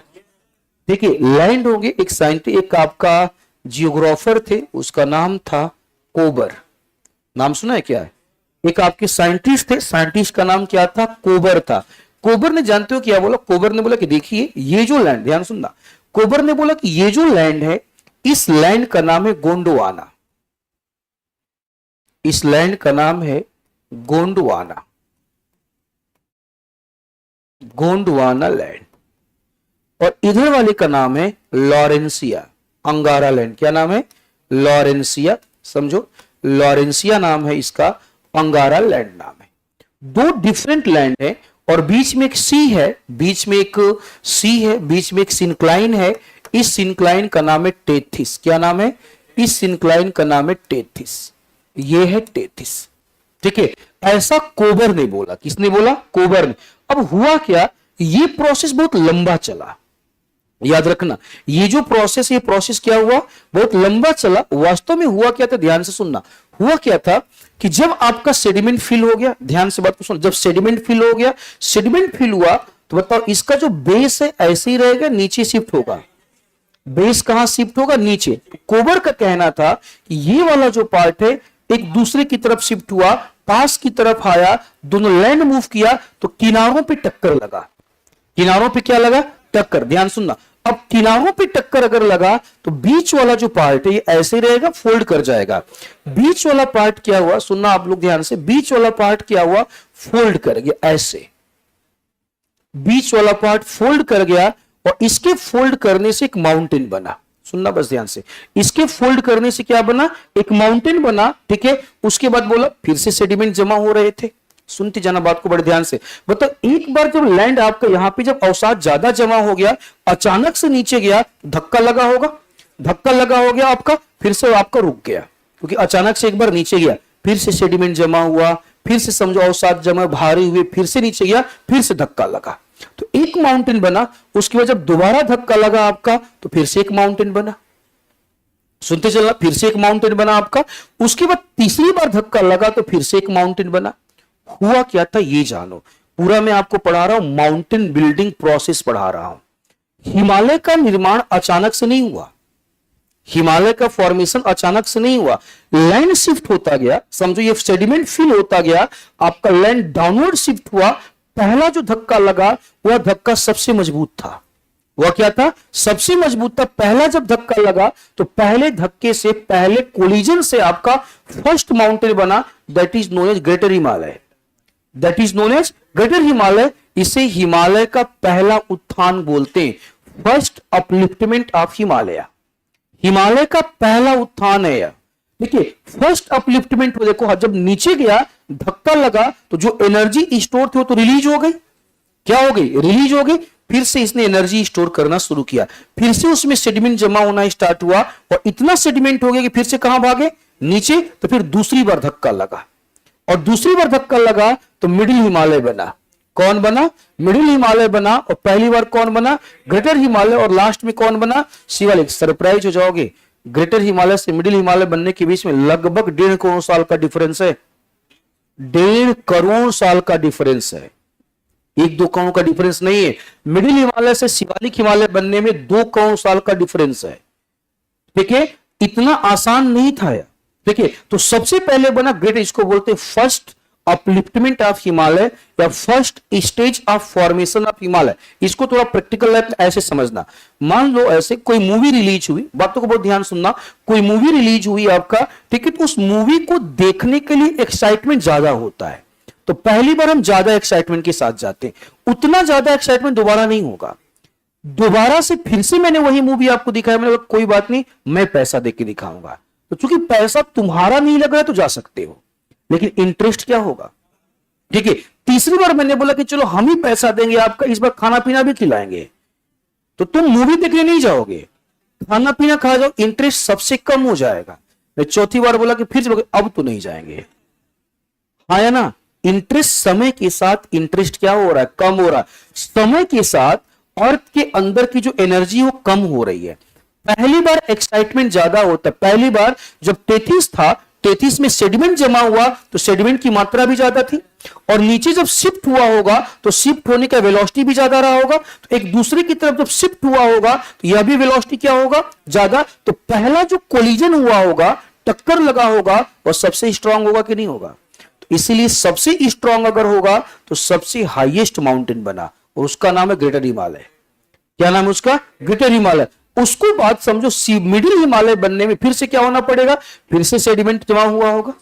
उस सेडिमेंट को जमा होने में, लैंड को शिफ्ट करने में, एनर्जी को स्टोर होने में 1.5 करोड़ साल लगा था। कितना लगा था? 1.5 करोड़ साल लगा था। उसके बाद क्या हुआ? दोबारा से मूवमेंट हुआ, लेकिन पहले इतना बराबर सेडिमेंट नहीं था। सेडिमेंट क्या हुआ? कम हुआ, और सेडिमेंट पहले इतना बराबर नहीं था, तो माउंटेन तो बना लेकिन उतना ऊंचा माउंटेन नहीं बना। और तीसरा माउंटेन बनने के लिए सेडिमेंट ही नहीं था। याद रखो, इस तीसरे वाले माउंटेन को बनने के लिए सेडिमेंट ही नहीं था। याद करो, क्लास में तुमको पढ़ाया है, वहां पे इंडो ब्रह्म रिवर थी। याद आ रहा है? वहां पे कौन सी रिवर थी? इंडो ब्रह्म। सिंपल सी बात, वो तो हिमालय हो गया, ग्रेटर हिमालय, मिडिल हिमालय आपका। फिर इसको तुमने शिवालिक क्यों बोल दिया? नहीं बोलना था ना शिवालिक, वहां पे तो शिवालिक बोला नहीं, उसको बोला महान हिमालय, मध्य में तो निचला हिमालय बोल देते। क्या बोल रहे? तुमने शिवालिक बोला है। शिवालिक एक नदी, कुछ लोग बोलते हैं शिवालिक। शिवालिक का मतलब शिव का स्थान नहीं है। शिव का स्थान, शिव का स्थान कैलाश है, शिवालिक नहीं है आपका। शिवालिक बोलने का मात्र एक रीजन है, ये जो पर्वत बना है शिवालिक नदी के सेडिमेंट से बना है। अब बताओ, नदी का सेडिमेंट, माना नदी बहुत बड़ी थी, बट है किसका सेडिमेंट? नदी का। और वो किसका सेडिमेंट है? सागर का। कौन सेडिमेंट ज्यादा होगा? इसके बताओ, ये अगर नदी का सेडिमेंट है, माना बहुत बड़ी नदी थी, दुनिया की सबसे बड़ी नदी थी, फिर भी सेडिमेंट तो रिवर का है ना, तो ये माउंटेन बहुत ऊंचा होगा, कम ऊंचा? मिनिमम हाइट वाला हिमालय का माउंटेन है आपका शिवालिक। 2000 मीटर भी इसकी हाइट नहीं है, 2000 मीटर भी इसकी हाइट नहीं है शिवालिक हिमालय की, जबकि पहले वाले की एवरेज हाइट आपकी 6 किलोमीटर है। मैक्सिमम हाइट की तो बात ही मत करो, 8848 मीटर है।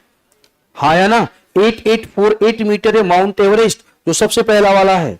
ठीक है, और इस वाले की हाइट आपको 2000 मीटर से भी कम है। इमेजिन करो कहां से कहां आ गया।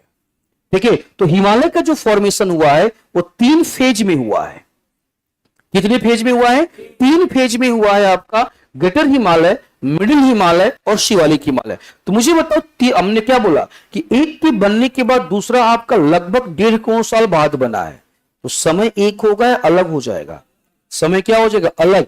तो ग्रेटर हिमालय का समय अलग होगा, मिडिल हिमालय का समय अलग होगा और शिवालिक हिमालय का समय अलग होगा। तो ग्रेटर जो हिमालय था, याद रखना, ग्रेटर जो हिमालय था, ग्रेटर हिमालय तुम्हारा बना था इयोसीन ओलिगोसीन में। यही तुम्हारा क्वेश्चन था ना, ग्रेटर हिमालय बना था इयोसीन ओलिगोसीन। जिस समय ग्रेटर हिमालय बना, उस टाइम के अर्थ का जो फेज है उसका नाम है इयोसीन ओलिगोसीन। क्या नाम है? इयोसीन। याद करो, मैंने बोला था कि एक टाइम स्केल चलता है। क्या चलता है? Time scale. वो मैं आपको लास्ट में पढ़ाऊंगा। अभी आपको बस याद रखना है, ये बना है इयोसीन ओलिगोसीन में, उसके 1.5 करोड़ साल बाद ये बना। तो बताओ, समय इयोसीन ओलिगोसीन रहेगा, बिल्कुल चेंज हो जाएगा। समय क्या हो जाएगा? चेंज। और उसके 2 करोड़ साल बाद शिवालिक बना। तो शिवालिक का समय और मिडिल हिमालय का समय एक होगा कि अलग अलग? तीनों का समय अलग अलग है।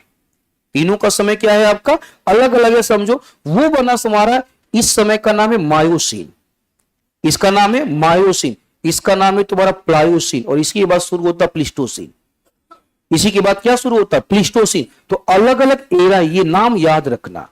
जिस दिन मेरी लास्ट क्लास होगी ज्योग्राफी की, मैं जियोलॉजिकल टाइम स्केल पढ़ाऊंगा। लास्ट इसलिए क्योंकि जियोलॉजिकल टाइम स्केल में जब मैं बोलूंगा इवोसीन, मैं अपने आप बोल दूंगा देखो इवोसीन ये समय है, ये इतने करोड़ साल पहले है। और तुमसे पूछूं, बोलूंगा कि देखो यहाँ पे हिमालय बना था, ग्रेटर मिडिल शिवालिक, तुम सब जानते रहोगे। इसलिए वो टॉपिक बिल्कुल लास्ट में होगा। चलो, अब मुझे बताओ, ये जो हम इसी की बात, ये जो टर्शियरी रॉक है, बताओ चट्टान है, ये सेडिमेंट्री रॉक हुआ कि नहीं हुआ?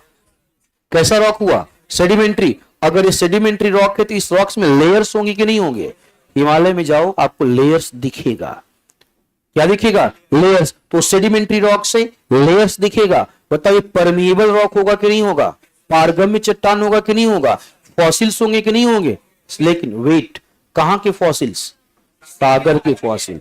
कहां के फॉसिल्स? सागर के। लोगों ने बोला कि हम क्यों माने, समझो, हम क्यों माने कि हिमालय आपका टेथिस सी है? क्यों मान लिया जाए? इसमें कुछ आपके मानने से फर्क नहीं पड़ता। हिमालय से जब फॉसिल्स निकाले गए, क्या निकाले गए? फॉसिल्स। तो हिमालय के जो फॉसिल्स थे वो ऐसे ऑर्गेनिज्म, ऐसे क्रिएचर्स के फॉसिल्स थे, ऐसे जीव के फॉसिल्स थे जो सैलो सी में पाए जाते हैं, छिछले सागर में पाए जाते हैं। अब तो मानोगे ना, जहां आज हिमालय है वहां सैलो सी में पाए जाने वाले, छिछले सागर में पाए जाने वाले मछलियों के, कछुओं के, कुछ अन्य जीवों के अवशेष हैं। अब तो मानोगे यहां पे पहले कभी सागर हुआ करता था। ठीक है, इसीलिए माना जाता है यहां पे सी हुआ करता था, सागर हुआ करता था। क्लियर है? बनाइए फिगर, जरा फिगर बनाइए। सर दर्द कर रहा है, दवा दिलवा देते हैं। किसको चाहिए दवा? दवा किसको चाहिए बताओ, दीजिए भाई दवा, सर दर्द का दवा दीजिए।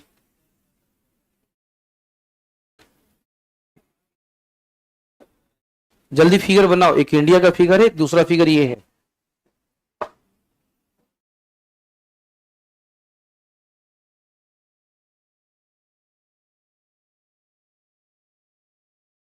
गोंडवानालैंड बनने के बाद तुम्हारा पहली बार जो वोल्केनो था क्रिटेशियस में ही आया ना, जिसका भी क्वेश्चन था ये। गोंडवानालैंड जब बना, गोंडवानालैंड से भारत जब अलग हुआ, तो भारत में पहली बार जो ज्वालामुखी विस्फोट हुआ था वो क्रिटेशियस के समय में हुआ था। उसके पहले भारत में ज्वालामुखी विस्फोट नहीं हुआ था।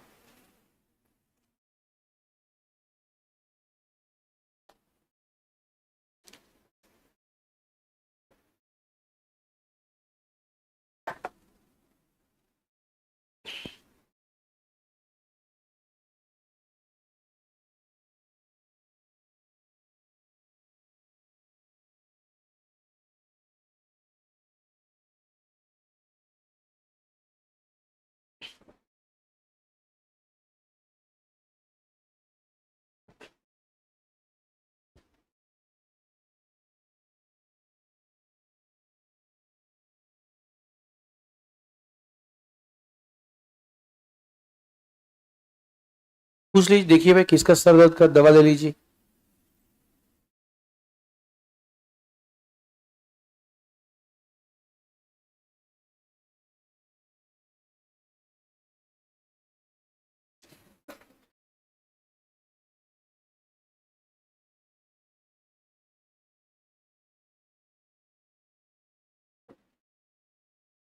करें स्टार्ट, लिखो। दोनों फिगर बन गया ना, ठीक है, लिखिएगा, लिखिए।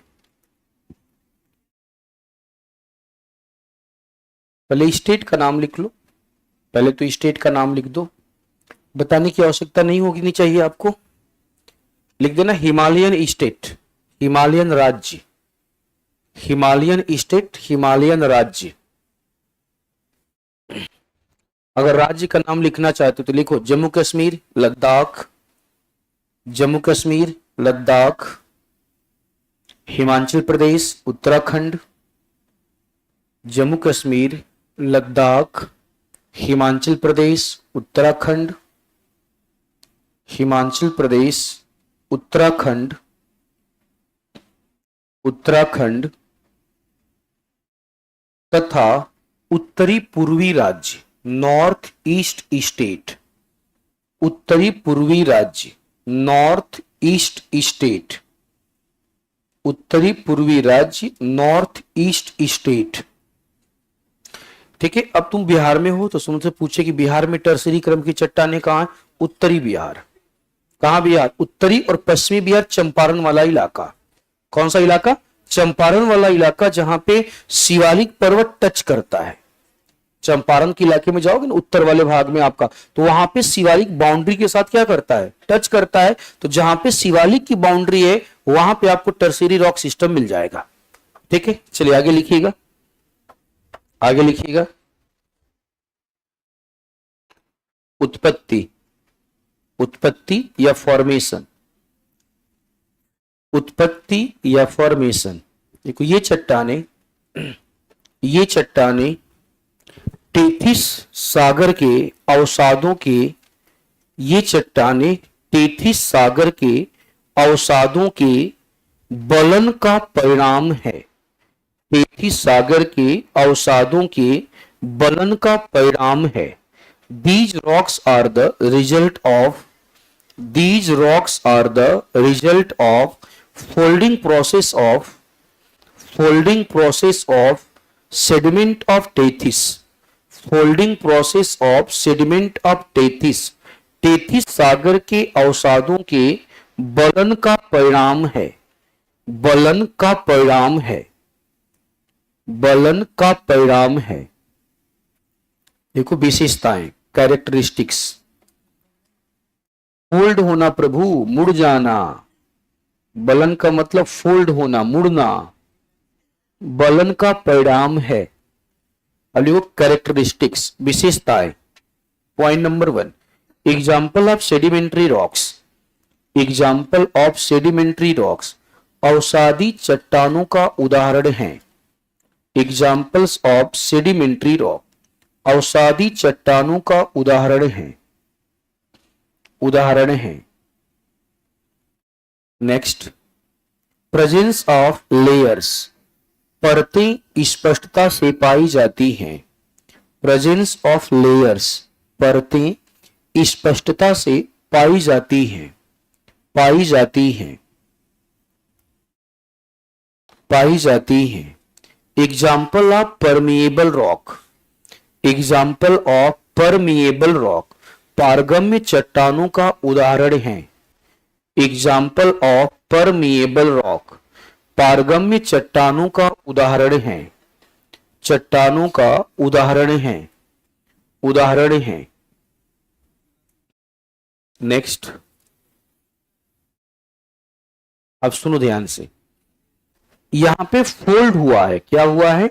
फोल्ड हुआ है। तो अगर यहां पे फोल्ड हुआ है तो आपका फोल्ड, मान लो ऐसे, इधर देखो, मान लो ये चीजें फोल्ड हो रही, क्या हो रही है? फोल्ड। ये मान लो दो इसकी क्या क्या लिम्स हैं, भुजाएं हैं ए और बी। हम बी भुजा को या बी लिम्स को या ए लिम्स को, ए भुजा को हम लेकर के फोल्ड कर रहे हैं। क्या कर रहे हैं? फोल्ड कर रहे हैं। तो ये ऐसे ही रहेगा, क्रैक कर जाएगा।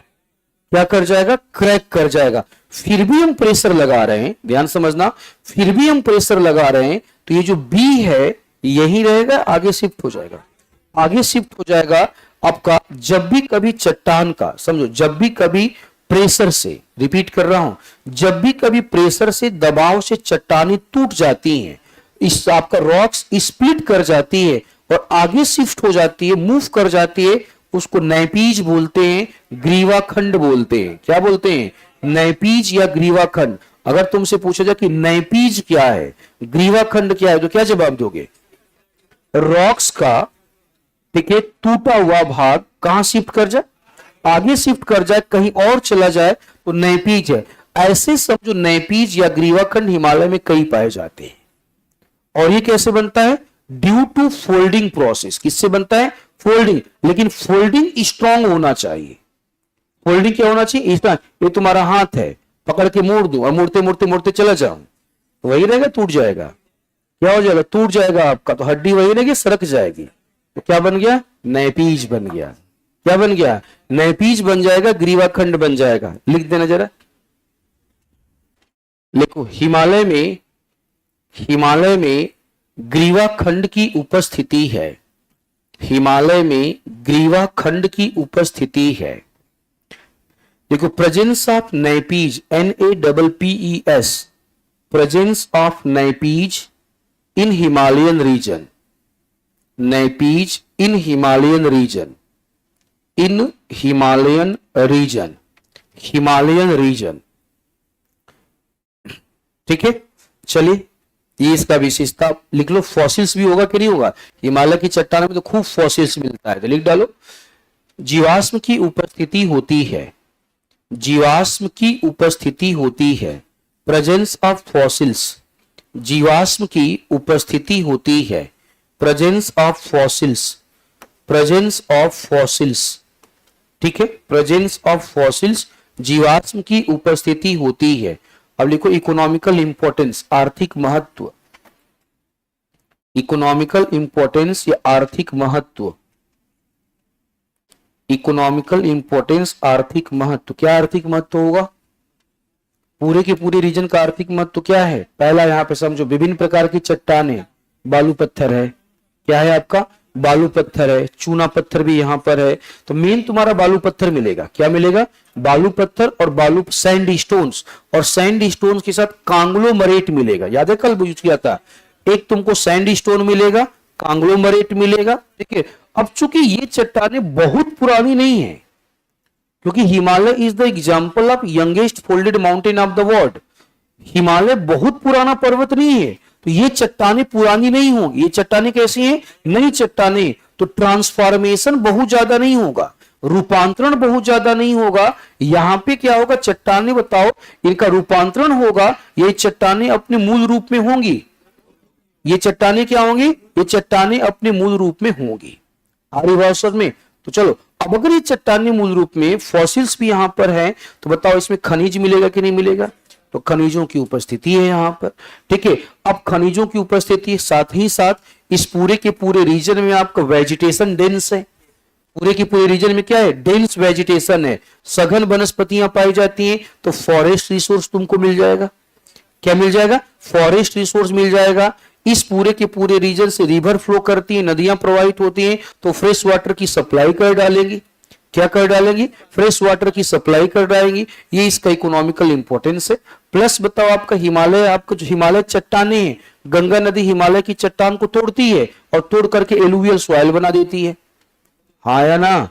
हिमालय टूटा और गंगा के मैदान में आके जमा हुआ, तो गंगा के मैदान में आके जब जमा हो जाएगा तो मिट्टी बना कि नहीं बना, सॉइल बना कि नहीं बना। ऐसे सॉइल को बोलते हैं जलोढ़ मिट्टी। क्या बोलते हैं? जलोढ़ मिट्टी, एलुवियल सॉइल। ऐसी सॉइल जिसका फॉर्मेशन होता है रिवर से। किससे होता है? रिवर से होता है। वैसे मिट्टी को, वैसे सॉइल को एलुवियल सॉइल कहते हैं। बिहार में अधिकांशतः कैसी मिट्टी है? Alluvial soil. कैसी है? मैक्सिमम सॉइल कैसी है? एलुवियल सॉइल, क्योंकि गंगा का मैदान है। किसका मैदान है? गंगा का। इकोनॉमिकल इंपॉर्टेंस लिख के पूरा कीजिए, पूरा कीजिएगा। लिखिए, खनिजों की उपस्थिति, प्रेजेंस ऑफ मिनरल्स, या खनिजों की उपस्थिति, खनिजों की उपस्थिति, प्रेजेंस ऑफ मिनरल्स। देखो, फॉरेस्ट रिसोर्स, वन संसाधन, फॉरेस्ट रिसोर्स या वन संसाधन, फॉरेस्ट रिसोर्स या वन संसाधन, वन संसाधन। ठीक है, और क्या इसका इंपॉर्टेंस होगा? और क्या इंपॉर्टेंस होगा? ठीक है, सुनो, तुम लोगों ने क्वेश्चन नहीं पूछा था। मैंने तुमको बोला था कि भारत का 98% कोयला गोंडवाना में है। तुमको पूछना था कि 2% कहां गया। 2% तुम्हारा टर्सीरी में बैठा है। 2% कोयला कहां बैठा है? टर्सीरी में बैठा है। तुमने पूछा ही नहीं, तुम्हारे लिए 2% कोई मतलब ही नहीं है। 98 आ गया ना। क्या? लद्दाख में बच्चा एंथ्रासाइट है। लद्दाख में एंथ्रासाइट, और एंथ्रासाइट 2% नहीं है। हमारे पास अगर 2% एंथ्रासाइट है तो बड़ी अच्छी बात थी। ठीक है ना? ये तुम्हारा इस टर्सीरी में बैठा हुआ, नॉर्थ ईस्ट में। कहां बैठा है? नॉर्थ ईस्ट में। असम में बैठा हुआ है, अरुणाचल प्रदेश में बैठा है, मेघालय में बैठा हुआ है। वो है टर्सीरी कोयला। तो 2% जो कोयला वो कहां बैठा है? टर्सीरी क्रम की चट्टानों में। लिख डालो, लिखो, कोयले की उपस्थिति, कोयले की उपस्थिति, कोयले की उपस्थिति, presence of coal, presence of coal, कोयले की उपस्थिति। लिखो, it is known as, it is known as tertiary coal, it is known as tertiary coal. इसे टर्शियरी कोयला कहा जाता है। इसे टर्शियरी कोयला कहा जाता है। ब्रैकेट में डाल देना, भारत के संपूर्ण कोयले का 2%, 2% of total coal reserve in India, 2% of total coal reserve of India, total coal reserve of India, Bharat के कुल कोयला संग्रह का 2%, 2%। ठीक है, चलो लास्ट की तरफ बढ़ते हैं। अब लास्ट है हमारा क्वार्टरनरी, लास्ट है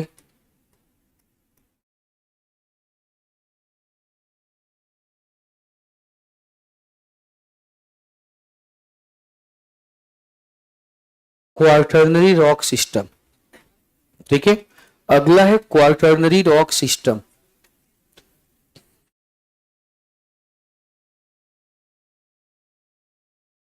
क्वार्टरनरी रॉक सिस्टम या क्वार्टरनरी चट्टाने, क्वार्टरनरी रॉक सिस्टम या क्वार्टरनरी चट्टाने। ठीक है, क्वार्टरनरी चट्टाने, क्वार्टरनरी चट्टाने देखो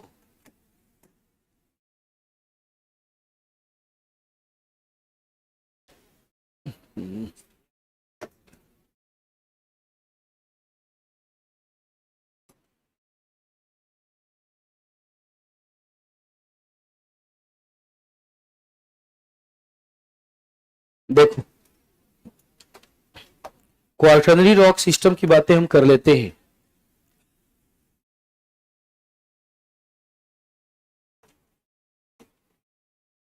ये है देखो क्वार्टरनरी रॉक सिस्टम।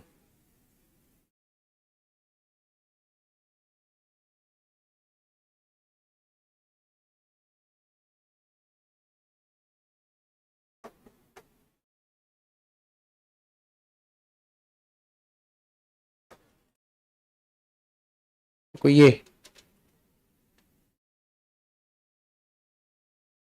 इधर यहां पे हो जाएगा और इधर तुम्हारा यहां पे ऐसे।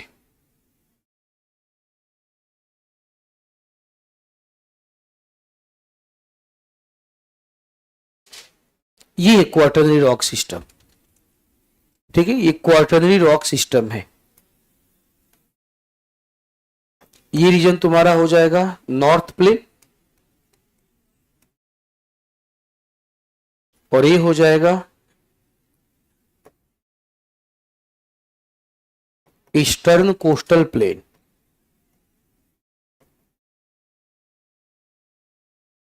ईस्टर्न कोस्टल प्लेन, ये क्वार्टरनरी रॉक सिस्टम है। पूरा का पूरा उत्तर भारत का विशाल मैदान और पूर्वी तटीय मैदान,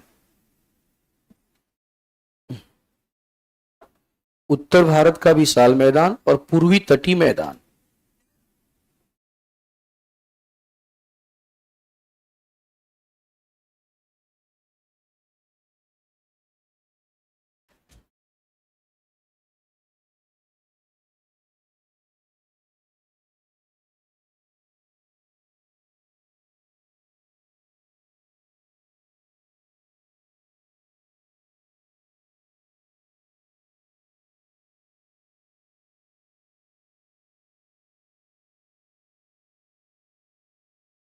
यहां पे लिख देना है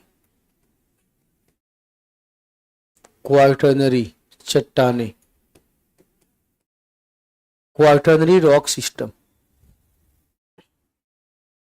अब बताइए, जो रीजन मैंने आपको दिखाया है यहां पे great plain of north India का है, ठीक है। अब बताओ, अगर ये region great plain of north India का है, उत्तर भारत के विशाल मैदान का है, तो आपको पता है कि उत्तर भारत का जो विशाल मैदान है ये नदियों के द्वारा बनाया गया है। किसके द्वारा? नदियों के द्वारा। गंगा रिवर सिस्टम, पहली क्लास इंडियन ज्योग्राफी के याद कीजिए, Ganga river system, Indus river system, Brahmaputra river system, ये तीनों का तीनों, ये जो रीजन देख रहे हैं आप नॉर्थ इंडिया का, यहाँ पे 3 रिवर सिस्टम है, Ganga river system, Indus river system and Brahmaputra river system.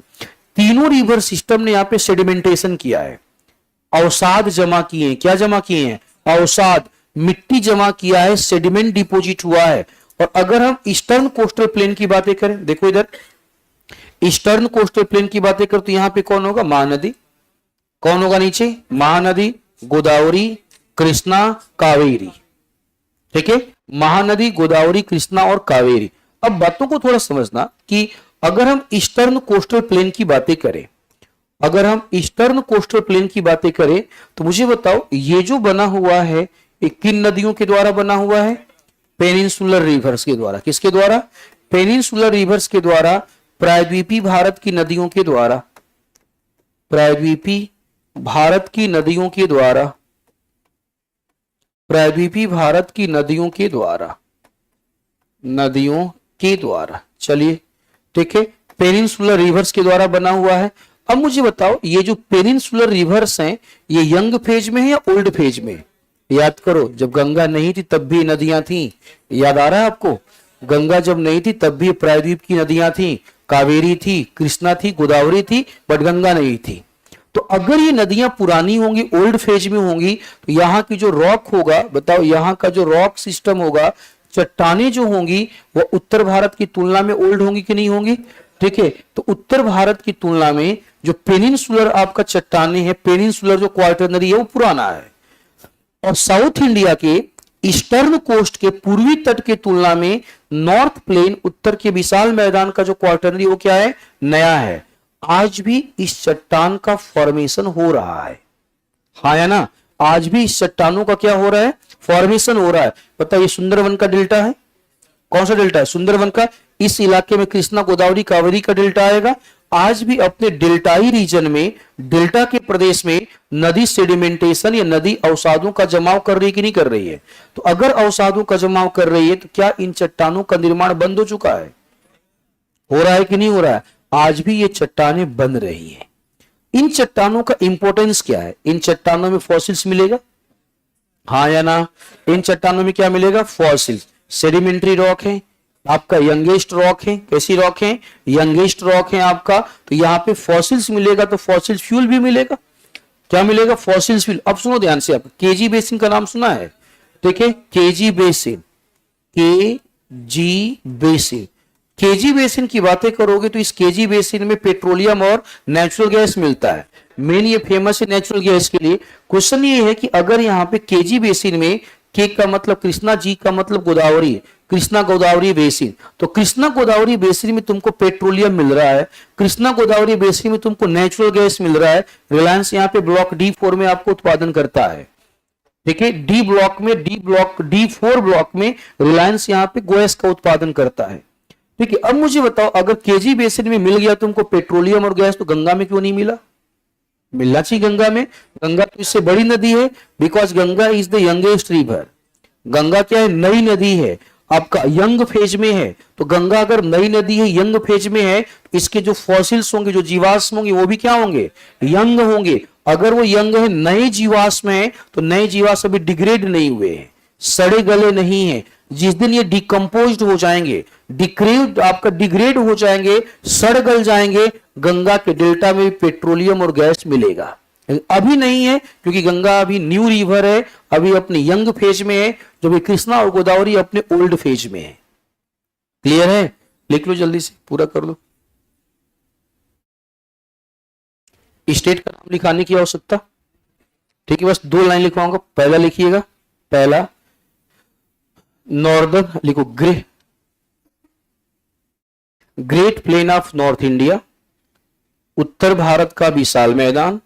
Great plain of north India, उत्तर भारत का विशाल मैदान, उत्तर भारत का विशाल मैदान। तुम बोलोगे क्वार्टरनरी चट्टान नाम क्यों रखा गया, समय का नाम है क्वार्टरनरी, समय का नाम है टर्शियरी, ठीक है। तो उस समय के आधार पर जब ये चट्टानें बनी तो उसका नाम, बाकी सबके साथ क्या था, रीजन था, और ये किसी एक रीजन में नहीं है, एक बहुत ब्रॉड रीजन है, समझ रहे हो ना। इसलिए इसका नाम टाइम के आधार पर रख दिया गया, टर्शियरी और क्वार्टरनरी टाइम का नाम है, ठीक है। क्या लिखा है, उत्तर भारत का विशाल मैदान, great plain of north India. Next, eastern coastal region, पूर्वी तटीय मैदान, ईस्टर्न कोस्टल रीजन या पूर्वी तटीय मैदान, पूर्वी तटीय मैदान, ठीक है। आगे लिखिएगा, उत्पत्ति, फॉर्मेशन, उत्पत्ति या फॉर्मेशन लिखिएगा। ये चट्टानें नदियों के द्वारा अवसादों के निक्षेपण, ये चट्टानें नदियों के द्वारा अवसादों के निक्षेपण, अवसादों के निक्षेपण की प्रक्रिया का परिणाम है, निक्षेपण की प्रक्रिया का परिणाम है। These rocks are the result of, these rocks are the result of deposition of sediments, deposition of sediments by the river, deposition of sediments by the rivers। देखो, कैरेक्टर, विशेषता, कैरेक्टर या विशेषता, कैरेक्टर या विशेषता। एग्जाम्पल ऑफ सेडिमेंट्री रॉक्स, अवसादी चट्टानों के उदाहरण हैं। एग्जाम्पल्स ऑफ सेडिमेंट्री रॉक, अवसादी चट्टानों का उदाहरण है, अवसादी चट्टानों का उदाहरण है। एग्जाम्पल ऑफ ठीक है, सेडिमेंट्री रॉक अवसादी चट्टानों का उदाहरण है, उदाहरण है।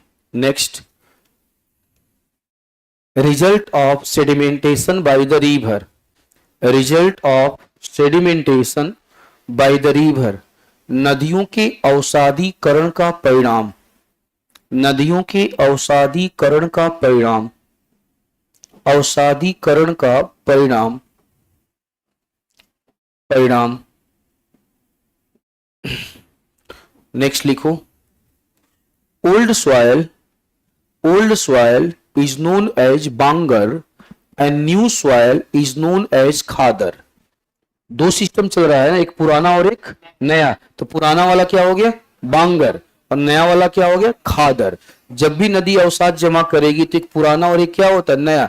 पुराना जो सेडिमेंट होता है उसको बांगर कहते हैं और नए सेडिमेंट को खादर कहते हैं। तो लिख देना, old, old sediments, old sediment, ये लिखा था, क्या लिखा था, ओल्ड सॉइल, कोई बात नहीं। ओल्ड सॉइल या sediments, sediments is known as Bangar, but new sediments or soil, but new sediments or soil is known as khadar, is known as khadar. पुरानी, पुरानी जलोढ़ मृदा, पुरानी जलोढ़ मृदा बांगर तथा नई जलोढ़ मृदा खादर कहलाती है, नई जलोढ़ मृदा खादर कहलाती है, खादर कहलाती है। लिखो, presence of layers, presence of layers अवसादों की उपस्थिति, कैरेक्टर लिखो भाई, प्रेजेंस लेयर लिख दिया क्या, प्रेजेंस ऑफ लेयर्स परतों की उपस्थिति, परतों की उपस्थिति।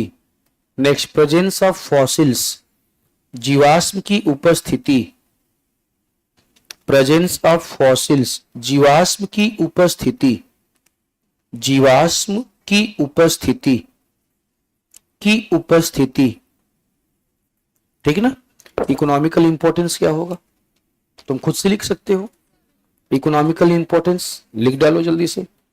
इकोनॉमिकल इंपॉर्टेंस आर्थिक महत्व, आर्थिक महत्व, फॉसिल्स फ्यूल, आर्थिक महत्व में फॉसिल्स फ्यूल, फॉसिल्स फ्यूल जीवाश्म ईंधन, जीवाश्म ईंधन फॉसिल्स फ्यूल।